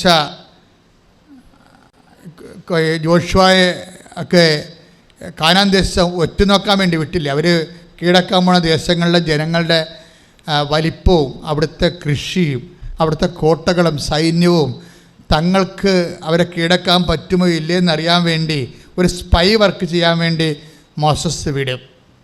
അപ്പോൾ മോസസ് വിടുമ്പോൾ അത് ഇവർ കാനാൻ ദേശത്തൂടെയൊക്കെ സഞ്ചരിച്ചിട്ട് പേടിച്ച് അരണ്ട് ഇവരിവിടെ വരും. എന്നുവെച്ചാൽ പറയും രാക്ഷസന്മാരാണ് അവിടെ ഉള്ളത്, അനാർക്കിൻ്റെ സന്താനങ്ങൾ അവിടെ ഉണ്ട്. അനാർക്ക് മല്ലനാണ്. പണ്ട് മല്ലന്മാർക്ക് പുരാതന മല്ലന്മാരുണ്ടല്ലോ ബൈബിളിൽ. അപ്പോൾ 8 അടിയോ 9 അടിയൊക്കെ ഉള്ള മനുഷ്യർ, അത്തരം മനുഷ്യരെ അവരെ കണ്ടപ്പോൾ ഞങ്ങൾക്ക് തോന്നിയത് ഞങ്ങൾ വിട്ടിലാണെന്നാണ് തോന്നിയത്. അവർക്കും അങ്ങനെ തോന്നിക്കാണുമെന്ന് ഞങ്ങളെ കണ്ടപ്പോൾ. ഈ വിട്ടിലൊക്കെ എവിടെ പോകണമെന്ന് പിടിച്ചു തീരാൻ പറ്റില്ല, പേടിയാണെന്ന്. അപ്പോൾ നമുക്കത് അവിടെ അടുക്കാൻ പറ്റത്തില്ലെന്ന് പറയും. അപ്പം അടുക്കാൻ പറ്റത്തില്ലെന്ന് പറയുമ്പോൾ കലേബ് പറയുന്ന ഒരു വാക്കുണ്ട്. എന്താ പറയണത്? അടുക്കാൻ പറ്റത്തില്ല എന്നുള്ളത് ഒരു യോഗ്യതയുടെ വിഷയമാണ്. ഇത് മെറിറ്റിൽ വർക്ക് ചെയ്യത്തില്ല, പക്ഷേ ഗ്രേസിൽ വർക്ക് ചെയ്യും. കർത്താവ് അവരെ നമുക്ക് ഏൽപ്പിച്ച് തരുമെന്ന്. അതാണ് സംഭവം. അപ്പം നിനക്ക് അടുക്കാൻ പറ്റാത്ത സ്ഥലത്തേക്ക് കഴിഞ്ഞ ദിവസങ്ങളിൽ അരുൺ ഒരു സാക്ഷ്യം പറഞ്ഞ്. അരുണിൻ്റെ സാക്ഷ്യം എന്ന് വെച്ചാൽ, അരുൺ ഒരു എൻജിനീയർ, അവൻ ഉടമ്പടി കൃത്യമായിട്ട് ഷാർപ്പായിട്ട് ഉടമ്പടി ഫോളോ ചെയ്യുന്ന ആളാണ്. അതിൻ്റെ വചനങ്ങളും അതിൻ്റെ നടപടിക്രമങ്ങളും അതിൻ്റെ പ്രവൃത്തി അളവെല്ലാം കൃത്യമായിട്ട് ഫോളോ ചെയ്യുന്നതാണ്. അപ്പോൾ അവനെ തൽക്കാലത്തേക്ക് ഒരു ഓവർസിയർ സൂപ്പർവൈസറായിട്ടൊരു കമ്പനിയിൽ നിയമിച്ച് കഴിയുമ്പോൾ മദ്രാസിൽ, ആ കമ്പനിയുടെ അപ്പുറത്ത് R&D എന്നും പറഞ്ഞ വേറൊരു സെക്ഷനുണ്ട്. അവിടെ ആർക്കും പോകാൻ പറ്റത്തില്ല. അരുൺ വർക്ക് ചെയ്യുന്നത് ഒരു സൂപ്പർവൈസറായിട്ടൊരു കമ്പനിയിൽ. ആ കമ്പനിയുടെ ഓപ്പോസിറ്റായിട്ട് R&D എന്നും പറഞ്ഞൊരു വലിയ ഹെഡിങ് എഴുതിയിട്ടുണ്ട് അവിടെ. അത് ഭയങ്കര പ്ലാന്റാണ്, റിസർച്ച്. അതായത് അവിടെ ചെല്ലാൻ ആർക്കും പറ്റത്തില്ല. അപ്പോൾ ഇവൻ പറയും, കർത്താവിനോട് പറയും, കർത്താവേ എനിക്കവിടെ പോകണമല്ല എന്ന് പറയും. ഞാനൊത്തിരി കൊതിച്ചിട്ടുണ്ട്. അവൻ എൻജിനീയർ അല്ലേ, അപ്പോൾ എനിക്കവിടെ പോകണം. പക്ഷേ എനിക്കവിടെ പറയാനോ ചോദിക്കാനോ അവിടെ കൊണ്ടുപോയി എത്തിക്കാനോ മെറിറ്റ് എനിക്കില്ല. എൻ്റെ കർത്താവ് എന്നെ സഹായിക്കണമെന്ന് പറയും. ഉടനെ R&D എന്ന് പറയുന്നത് എന്താണ്? ആ റിസർച്ച് ആൻഡ് ഡെവലപ്മെൻറ്റാണ്. അത് ഉന്നതമായ ശമ്പളത്തിൽ സയൻറ്റിസ്റ്റുകൾ വർക്ക് ചെയ്യുന്ന സ്ഥലമാണത്. ഒറ്റ മാസം കൊണ്ട് അവന് അരുണിന് കർത്താവ് അവിടെ ജോലി കൊടുക്കും. അതാണ് അത്. നമ്മൾ ഞെട്ടിപ്പോവാൻ സാക്ഷ്യം കേട്ട് കഴിഞ്ഞാൽ നല്ല സൂപ്പർ സാക്ഷ്യം. അവൻ ആഗ്രഹിച്ച് ഈ ബോർഡ്, ഇപ്പം ഞാനും പറയണം, ഈ ബോർഡ് അവനെ കാണിച്ചത് കർത്താവാണ്. കാര്യം എന്താണ്? നീ കാണിക്കുന്ന ജനതയെ ഞാൻ നിനക്ക് തരും എന്ന് വെച്ച് കഴിഞ്ഞാൽ അതൊരു ആക്രാന്തമല്ല, മറിച്ച് അവൻ്റെ കലിബർ അനുസരിച്ച് അവനെ കിട്ടാനുള്ള അവകാശമുള്ള ഇടമാണത്. അപ്പോൾ അത് അവൻ ആഗ്രഹിക്കുന്നത് കർത്താവിലാണ് ആഗ്രഹിക്കുന്നത്. അതാണ്. അതായത് അപ്പോൾ അനാർക്കിൻ്റെ മല്ലന്മാർ, വലിയ എൻജിനീയർമാരായിട്ടുള്ള മല്ലന്മാരാണത് കൈകാര്യം ചെയ്യണത്. ഇവൻ അവിടെ അശുവാണ്. പക്ഷേ അവൻ കർത്താവിനോട് ചോദിക്കുമ്പോൾ അവിടെ R&Dയിൽ വർക്ക് ചെയ്യാൻ കർത്താവ് അവന് ഒറ്റ മാസം കൊണ്ട് അവസരം കൊടുക്കണം. നിങ്ങൾ ആ സാക്ഷ്യം രണ്ടാമത് കേൾക്കണം, നല്ലതായിരിക്കും തോന്നണം. കാര്യം ബൈബിളിൽ അന്ന് പറഞ്ഞത് തന്നെയാണ് ബൈബിൾ ഇന്നും പറയണത്, മാറ്റി പറയത്തില്ല. ബൈബിളിൻ്റെ ഗുണം അതാണ്. അതുകൊണ്ട് 22:6 നടപടി വെളിപാടിൻ്റെ പുസ്തകം ശ്രദ്ധിക്കട്ടെ. ഹല്ലേലൂയ ഹല്ലേലൂയ ഹല്ലേലൂയ ഹല്ലേലൂയ യേശുവേ വെളിപാട് 22:6. അവൻ എന്നോട് പറഞ്ഞു, ഈ വചനങ്ങൾ വിശ്വാസയോഗ്യവും സത്യവുമാണ്. വെളിപാട് 22:6 അവൻ എന്നോട് പറഞ്ഞു. ഏറ്റവും പറഞ്ഞേ, അവൻ എന്നോട് പറഞ്ഞു, ഈ വചനങ്ങള് വിശ്വാസയോഗ്യവും സത്യവുമാണ്. അപ്പൊ വചനം ഒരിക്കലും മാറ്റി പറയത്തില്ല. അന്ന് 4000 കൊല്ലം മുമ്പ് എന്ത് പറഞ്ഞു അതെന്നെ ഇപ്പോഴും പറയണത്. അനാർക്കിന് പകരം എഞ്ചിനീയർ ആണെന്നേ വ്യത്യാസമുള്ളൂ. കാലം മാറുമ്പോഴുള്ള വ്യത്യാസമേ ഉള്ളൂ. ഇവിടെ വലിയ എഞ്ചിനീയർമാരും ശാസ്ത്രജ്ഞന്മാരായിരുന്ന മല്ലന്മാരുടെ സ്ഥലത്താണ് ഇവന് ഓഹരി വേണമെന്നാണ് ഇവൻ പറയണത്. ഇവൻ്റെ യോഗ്യത എന്താ? അവൻ്റെ യോഗ്യത ഉടമ്പടി മാത്രം. കൈയിടിച്ച് കർത്താവിൽ, അങ്ങ് ഞങ്ങളുടെ കൂടെ, ഞാൻ നിങ്ങളുടെ കൂടെ, വേറെവർ യു ഗോ, എവിടെ പോയാലും ഞാൻ നിങ്ങളുടെ കൂടെ വരും. അങ്ങനെ വന്ന് ഈശോ വാങ്ങിച്ച് കൊടുത്തൊരു ജോലിയാണത്. അതിനെക്കുറിച്ച് അവൻ കോൺഫിഡൻഷ്യലാണ് ആ കാര്യത്തിൽ. പക്ഷേ എന്താണ്, അന്ന് തന്നെ ഈ വചനത്തെക്കുറിച്ച്, ഈ വചനം ആദ്യം രൂപപ്പെട്ട് വന്ന സമയത്ത് തന്നെ ഇതിൻ്റെ റിസൾട്ട് പറയുന്നുണ്ട്. മോസസ് ഉടനെ, ഇത് മോസസിൻ്റെ ചെവിയിലെത്തുമ്പോൾ മോസസ് ഉടനെ പറയും ദൈവത്തോട്, ഞാൻ നിങ്ങളുടെ കൂടെ വരുമെന്ന് പറയുമ്പോൾ അതിൻ്റെ ഒരു റിസൾട്ട് എന്താണെന്ന് മോസസ് പറയും. എന്താ പറയണത്? അങ്ങ് ഞങ്ങളുടെ കൂടെ വരുമെന്നാണോ പറയണത്? അങ്ങ് ഞങ്ങളുടെ കൂടെ വന്നാൽ we will be A different people, ഞങ്ങൾ വ്യത്യസ്തരായിരിക്കുമെന്ന് കൈയിട്ടിച്ച് കർത്താവിൽ. അപ്പം കലേബാണ് ഇത് ജോഷുവയുടെ കൂടെ ഉണ്ടായിരുന്നത്. വേറെ കുറേ ആൾക്കാരുണ്ടായിരുന്നു. അവരെല്ലാം മുട്ടുതല്ലിപ്പോയി, കൈവറച്ച് പോയി, നാക്കിറങ്ങിപ്പോയി. ഞങ്ങൾ പോകത്തില്ല, അവർ നമ്മളെ കൊന്നുകളയും, വിട്ടിലിനെ പോലെ തിന്നുകളയെന്ന് പറയുമ്പോൾ കലേബ് പറയും, നോ, കർത്താവ് അവരെ നമ്മുടെ കയ്യിൽ, എത്ര മല്ലന്മാരായാലും ശരി, കർത്താവ് അവരെ നമ്മുടെ കയ്യിൽ ഏൽപ്പിച്ച് തരുമെന്ന് പറയും. ഇതിനെക്കുറിച്ച് പിന്നീട് സംഖ്യയിൽ മോസസ് പറയും, കലേബിനെക്കുറിച്ച് കമൻറ്റ് ചെയ്യുന്നുണ്ട്. the spirit that led Caleb was different. And we are towards that spirit. കലേബിനെ നയിച്ച ആത്മാവ് വ്യത്യസ്തമായിരുന്നെന്ന്. വ്യത്യസ്തം, ഡിഫറെൻറ്റ്. സംഖ്യാപുസ്തകത്തിലുള്ളതാണ്. സംഖ്യാപുസ്തകം 14:24. സ്തുതിക്കട്ടെ, സ്തുതിക്കട്ടെ, ഹല്ലേലൂയ. ഹല്ലേലൂയ, ഹല്ലേലൂയ, ഹല്ലേലൂയ, ഹല്ലേലൂയ. യേശുവേ ആരാധന, ആരാധന, ആരാധന. ഹല്ലേലൂയ, ഹല്ലേലൂയ, ഹല്ലേലൂയ, ഹല്ലേലൂയ. യേശുവേ. 14:24. സംഖ്യ 14:24. എന്നെ നിന്ദിച്ചവരാരും അത് കാണുകയില്ല. പറഞ്ഞോ, എന്നെ നിന്ദിച്ചവരാരും എന്നെ നിന്ദിച്ചവരാരും അത് കാണുകയില്ല. അത് കാണുകയില്ല. എന്നാൽ എന്റെ ദാസനായ കാലേബിനെ അവൻ ഒറ്റുനോക്കിയ ദേശത്തേക്ക് ഞാൻ കൊണ്ടുപോകും. കൈയടിച്ച് കർത്താവിനെ സ്തുതിച്ചോളൂ. വായിച്ചോളൂ. സെയിം പാരഗ്രാഫ് വായിച്ചോളൂ. സംഖ്യ 14:24. അവന്റെ സന്തതികൾ, അവന്റെ സന്തതികൾ അത് കൈവശമാക്കും. എന്തെന്നാൽ അവനെ നയിച്ച ചൈതന്യം വ്യത്യസ്തമാണ്. അവൻ എന്നെ പൂർണ്ണമായി അനുഗമിക്കുകയും ചെയ്തു. ഇതാണ് ശ്രദ്ധിക്കേണ്ടത്.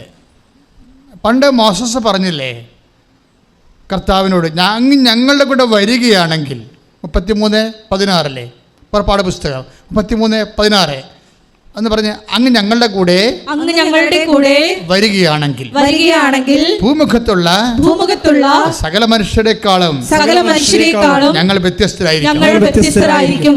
അത് തന്നെയല്ല മോസസ് ഇപ്പോഴ് കലേബിനെ കുറിച്ച് പറയണത്. മറ്റാരെയും അന്ന് ഒറ്റുനോക്കാൻ പോയപ്പോഴേ വ്രതത്തിൽ വീണ ആൾക്കാരെ ആർക്കും അവകാശം കൊടുത്തില്ല. സ്വന്തം മെരിറ്റിൽ ആശ്രയിച്ചവർക്ക് അവകാശമില്ല. ഉടമ്പടി വർക്ക് ചെയ്യണത് not by merit but by grace. എന്താണ്? അവർക്ക് അവകാശമില്ല. കലേബ് കർത്താവിൻ്റെ നാമത്തെ മഹത്വപ്പെടുത്തി.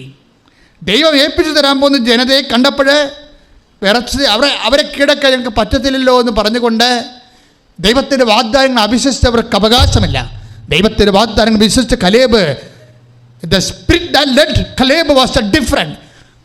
അവനെ നയിച്ച ആത്മാവ് വ്യത്യസ്തമായിരുന്നു. അതാണ് മോസസ് പറയണത്, അങ്ങ് ഞങ്ങളെ കൂടെ വന്നാൽ. അപ്പോൾ എന്താ സംഭവിച്ചത്? ഒറ്റുനോക്കാൻ പോയപ്പോഴേ എങ്ങനെയാണ് കാനാൻ ദേശം ഏൽപ്പിച്ചു കൊടുത്തത്? വാഗ്ദാനങ്ങൾ വിശ്വസ്തനായവൻ വാക്ക് പാലിച്ചതാണ്. അവൻ അവരുടെ കൂടെ പോയതാണ്. എൻ്റെ ദൈവമേ, അവൻ്റെ വാഗ്ദാനങ്ങൾ അടിസ്ഥാനപ്പെടുത്തിക്കൊണ്ടാണ് നീ ഉടമ്പടി ചെയ്തിരിക്കുന്നത്. നിന്റെ ഉടമ്പടി ചെയ്യുമ്പോൾ അതിൻ്റെ അൾട്ടിമേറ്റ് റിസൾട്ട് എന്ന് പറയുന്നത് ദ പ്രസൻസ് ഓഫ് ഗാഡ്. കർത്താവ് നിന്റെ കൂടെ വരും. കൈയിടിച്ച് കർത്താവ് ഹല്ലേലൂയ. രോഗസൗഖ്യ പ്രാർത്ഥനയുടെ സമയമാണ്.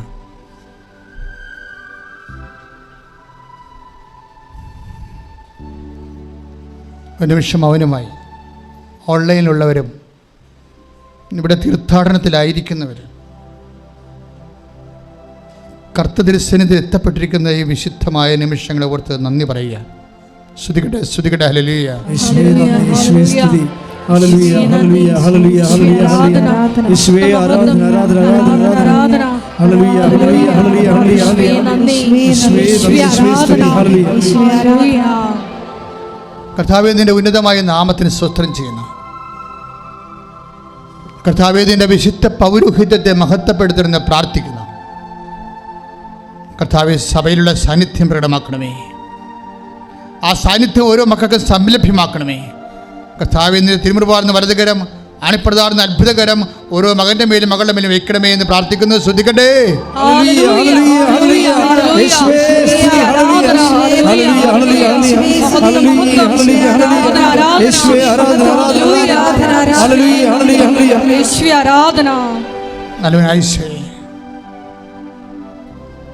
അങ്ങയുടെ അനുഗ്രഹത്തെക്കാൾ വലുതാണ് അങ്ങയുടെ സാന്നിധ്യം. ഈ സാന്നിധ്യത്തിൻ്റെ വാഗ്ദാനത്തിൽ അടിസ്ഥാനപ്പെടുത്തിക്കൊണ്ട് അടിയങ്ങൾ പ്രാർത്ഥിക്കുന്നു. എല്ലാ രോഗികളെയും കർത്താവെ നിന്റെ സാന്നിധ്യത്തെ സൗഖ്യമാക്കണമേ. നിന്റെ അണിപ്രദാർന്ന വലതുകരം, തിരുമുറുവാർന്ന അത്ഭുതകരം രോഗികളുടെ മേൽ വെക്കണമെന്ന് പ്രാർത്ഥിക്കുന്നു. കർത്താവെ, അങ്ങയുടെ അണിപ്രദാർന്ന വലതുകരം, തിരുമുറുവാർന്ന അത്ഭുതകരം ശ്വാസകോശങ്ങളുടെ രോഗികളുടെ മേൽ വെക്കണമെന്ന് പ്രാർത്ഥിക്കുന്നു. കർത്താവെ, ഉദരരോഗങ്ങൾ, ക്യാൻസർ രോഗങ്ങൾ, ശ്വാസകോശ രോഗങ്ങൾ, ഹൃദയരോഗങ്ങൾ, കരൾ രോഗങ്ങൾ കർത്താവിൻ്റെ രക്തത്തിൽ കഴുകപ്പെടട്ടെ. ശ്രദ്ധിക്കട്ടെ. അതുപോലെ തന്നെ കർത്താവ് ടോൺസെറ്റ് രോഗികൾ, സ്പോണ്ടിലോസിസ് രോഗികൾ, പിൻകഴുത്തിന് വേദനയുള്ളവർ, ഇടുപ്പലിന് വേദനയുള്ളവരെ, എല്ലാ സന്ധിബന്ധങ്ങളും കർത്താവിൻ്റെ രക്തം നിറയട്ടെ. എല്ലാ മാംസപേശികളും കർത്താവിൻ്റെ രക്തം നിറയട്ടെ. കർത്താവെ, ബ്രസ്റ്റ് ക്യാൻസർ മൂലം കർത്താവെ വേദനപ്പെടുന്നവരെ അവരെ നീ സ്പർശിക്കണമെന്ന് പ്രാർത്ഥിക്കുന്നു. നിന്റെ വിശുദ്ധമായ രക്തം ബ്രസ്റ്റിൻ്റെ എല്ലാ കോശങ്ങളിലും പെശുകളിലും കർത്താവിൻ്റെ രക്തം നിറയട്ടെ. ഏറ്റവും വലിയ കീമോയായ കർത്താവിൻ്റെ വിശുദ്ധമായ രക്തത്തെ ക്യാൻസർ രോഗികൾ യേശുനാമത്തിൽ സ്നാനം ചെയ്യപ്പെടട്ടെ. യേശുവിൻ്റെ വിശുദ്ധ രക്തം ഉള്ളം കാലം മുതൽ ഉച്ചവരെ കർത്താവിൻ്റെ രക്തം നിറയട്ടെ. കർത്താവിൻ്റെ രക്തം നിറയട്ടെ. മാരക രോഗങ്ങൾ, തീരവേദികൾ യേശുവിൻ്റെ നാമത്തിൽ സൗഖ്യമാകട്ടെ. കർത്താവേ, വെള്ളപ്പാണ്ടുള്ളവരെ, ശരീരത്തിലെ ചിരങ്ങും ചൊരികളുമുള്ളവര്, ത്വക്ക് രോഗമുള്ളവര്, വിസർപ്പ രോഗികൾ, സോറിയാസിസ് രോഗികൾ, കർത്താവേ നിന്റെ വിശുദ്ധമായ രക്തത്തെ മക്കളെ സ്നാനം ചെയ്യിക്കണമേ. കർത്താവേ, പ്രഭാഷകനിലൂടെ കർത്താവ് 16:12 പ്രാർത്ഥിക്കുന്ന മരുന്ന് ലേവനുമല്ല, അങ്ങനെ വച്ചനുമാണ് മക്കൾ സുഖപ്പെടുന്ന യേശുക്രിസ്തു ഉന്നതമായ നാമത്തിൽ അവിടുത്തെ വിശുദ്ധമായ രക്തത്തിൻ്റെ സ്നാനത്താൽ മാരക രോഗങ്ങൾ, തീരവ്യാധികൾ സൗഖ്യമാകട്ടെ. ശ്രുതിക്കട്ടെ. താഴെ കൈവച്ചുകൊണ്ട് പ്രാർത്ഥിച്ചുകൊണ്ടിരിക്കേണ്ടതാണ്. ഉദരാശയത്തിൽ വേദനയുള്ളവർ, ഗർഭാശയത്തിൽ വേദനയുള്ളവർ, സിസ്റ്റുള്ളവർ, ഫെല്ലോപ്പട്ട ട്യൂബ് ബ്ലോക്കായിരിക്കുന്നവർ, ഗർഭാശയത്തിൽ സിസ്റ്റുള്ളവർ, അണ്ടവാഹിനിയിൽ സിസ്റ്റുള്ളവർ, അണ്ടാശയത്തിൽ സിസ്റ്റുള്ളവർ ഒക്കെ അവിടെ എല്ലാം കൈകൾ വെച്ചുകൊണ്ട് പ്രാർത്ഥിക്കേണ്ടതാണ്. മക്കളില്ലാത്തവർ അടിവയറ്റി കൈവച്ചുകൊണ്ട് പ്രാർത്ഥിക്കേണ്ടതാണ്. കർത്താവെ, അങ്ങയുടെ വിശുദ്ധ പൗരോഹിത്യത്തെ ഇപ്പോൾ മഹത്വപ്പെടുത്തണമെന്ന് പ്രാർത്ഥിക്കുന്നു. കർത്താവെ, അങ്ങയുടെ അമ്മ പരിശുദ്ധ അമ്മ ദേവമാതാവ് പ്രത്യക്ഷപ്പെട്ട അൾത്താറയിൽ അങ്ങ് ജീവനോടെ ജ്വലിച്ച് ദിവ്യകാരുണ്യമായി ഉയർന്നു നിൽക്കുന്ന ആരാധ്യമായ നിമിഷങ്ങളിൽ ദൈവകൃപ മഴയായി ചൊരിയട്ടെ. ഓൺലൈനിൽ പ്രാർത്ഥിക്കുന്ന മക്കളുടെ മേലും ഇവിടെ തീർത്ഥാടനത്തിൽ പ്രാർത്ഥിക്കുന്ന മക്കളുടെ മേലും ഉള്ളംകാലം മുതൽ ഉച്ചവരെ കർത്താവിൻ്റെ കൃപ ചൊരിയട്ടെ. എല്ലാ ആമാശയ രോഗങ്ങളും, കുടൽ രോഗങ്ങൾ, അൾസർ രോഗങ്ങൾ, ആർസസ് രോഗങ്ങൾ, പിസ്റ്റുല രോഗങ്ങൾ, PCOD രോഗങ്ങൾ യേശു ക്രിസ്തുവിന്റെ നാമത്തിൽ സൗഖ്യമാകട്ടെ. ശ്രുതികട്ടെ. കരള് രോഗികളെ സ്പർശിക്കണമേ കർത്താവേ. കളർ വ്യത്യാസമുള്ളവരെ, വീക്കമുള്ളവരെയും സ്പർശിക്കണമേ. ശ്വാസകോശം ചുരുങ്ങിപ്പോകുന്നവരെ സ്പർശിക്കണമേ. ബ്രെയിൻ ചുരുങ്ങിപ്പോകുന്നവരെ സ്പർശിക്കണമേ. കർത്താവെ, കിഡ്നി ചുരുങ്ങിപ്പോകുന്നവരെ സ്പർശിക്കണം. കർത്താവെ, നിന്റെ വിശുദ്ധമായ രക്തത്താൽ, നിന്റെ വിശുദ്ധമായ വലംകരങ്ങളാൽ ചുരുങ്ങിപ്പോകുന്ന മുഴുവൻ അവയവങ്ങളുടെ മേൽ കർത്താവിന്റെ വലതുകരം പതിക്കട്ടെ. മനസ്സിലും അവനുമായി പ്രാർത്ഥിക്കേണ്ടതാണ്. ഇവിടെ വിളിച്ചു പറയാത്ത രോഗങ്ങളെ ഓർത്ത് സമർപ്പിക്കേണ്ടതാണ്.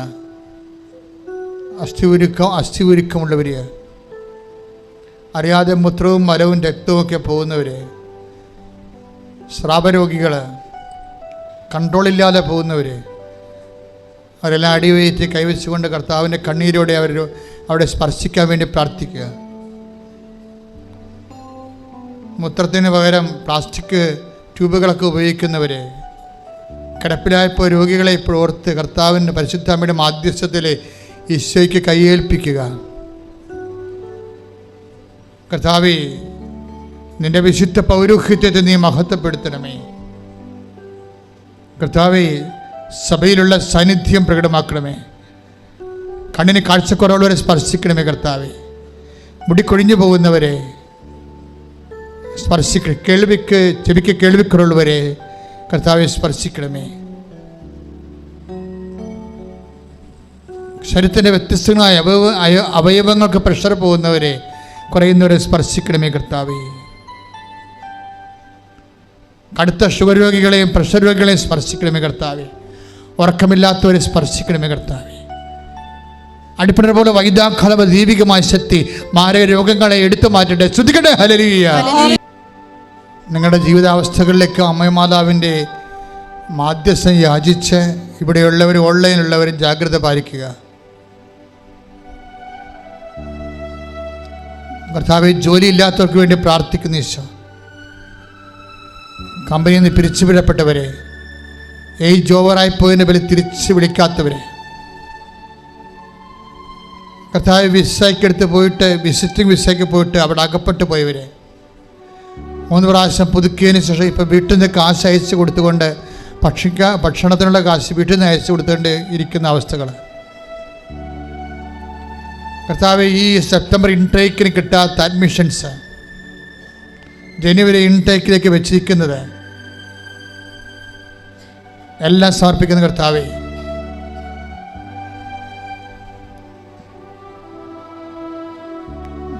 കർത്താവെ, ജോലി കിട്ടിയതിന് ശേഷവും പല ടെക്നിക്കലായിട്ടുള്ള സർവീസ് നിയമപരമായ പ്രശ്നങ്ങൾ വിഷമിക്കുന്നവരെ അവരെല്ലാം അങ്ങേക്ക് ഏൽപ്പിക്കുന്നു കർത്താവെ. അർഹതപ്പെട്ട പണം പെൻഷനായാലും മറ്റു വിധത്തിലായാലും കൈമോശം വന്നതും മറ്റുള്ളവർക്ക് കൊടുത്തതും കിട്ടാത്തതിൻ്റെ പേരിൽ വേദനിച്ച് നിത്യവൃത്തി പോലും വിഷമിക്കുന്ന ആൾക്കാരെ മേൽ കർത്താവിൻ്റെ കാരുണ്യം ചൊരിയാൻ വേണ്ടി പ്രാർത്ഥിക്കുന്നു കർത്താവെ. ഇപ്പോൾ പുതുതായിട്ട് പരീക്ഷ എഴുതാൻ പോകുന്ന മക്കൾ, പ്രൊഫഷണൽ പരീക്ഷകൾക്ക് ഒരുങ്ങിക്കൊണ്ടിരിക്കുന്നവർ, അതിൻ്റെ റിസൾട്ട് പ്രതീക്ഷിച്ചുകൊണ്ടിരിക്കുന്നവർ, റീവാലുവേഷന് കൊടുത്തിരിക്കുന്നവർ എല്ലാവരെയും ഏറ്റെടുക്കണമെന്ന് പ്രാർത്ഥിക്കുന്നു കർത്താവെ. വലിയ കടങ്ങളിൽ പെട്ടിരിക്കുന്നവർ, വലിയ കടങ്ങളിൽ ജപ്തി നടപടി നേരിടാൻ പോകുന്നവർ, അതിൻ്റെ പേര് സ്ഥലം വിൽക്കാൻ വേണ്ടി പ്രാർത്ഥിക്കുന്നവർ, സ്ഥലം വിറ്റ് കിട്ടാൻ ആഗ്രഹിക്കുന്നവർ, പാകോടമ്പടി നടക്കാത്തവർ, പാകോടമ്പടി നടക്കാൻ സാങ്കേതികമായ നിയമ തടസ്സമുള്ളവർ, അവരെല്ലാവരും സമർപ്പിച്ച് പ്രാർത്ഥിക്കുന്ന കർത്താവെ. വിവാഹ തടസ്സമുള്ളവർ, വിവാഹം നടക്കാത്തവർ, വിവാഹം നടക്കുന്ന തടസ്സങ്ങൾ, പലതരത്തിലുള്ള തടസ്സങ്ങൾ നിലനിൽക്കുന്നവർ എല്ലാവരും സമർപ്പിച്ചും കർത്താവെ. കേസ് അകപ്പെട്ടിരിക്കുന്നവർ, ജയിലിൽ കിടക്കുന്നവർ, വിദേശത്തും സ്വദേശത്തും ജയിലിൽ കിടക്കുന്നവർ, അവിടെ കണ്ണുനീര് നീ കാണണമെന്ന് പ്രാർത്ഥിക്കുന്ന കർത്താവെ. ദൈവത്തിൻ്റെ കരുണ ചൊരിയട്ടെ. എല്ലാ ചങ്ങലകളും യേശുക്രിസ്തുവിന്റെ നാമത്തിൽ മുറിഞ്ഞു മാറട്ടെ.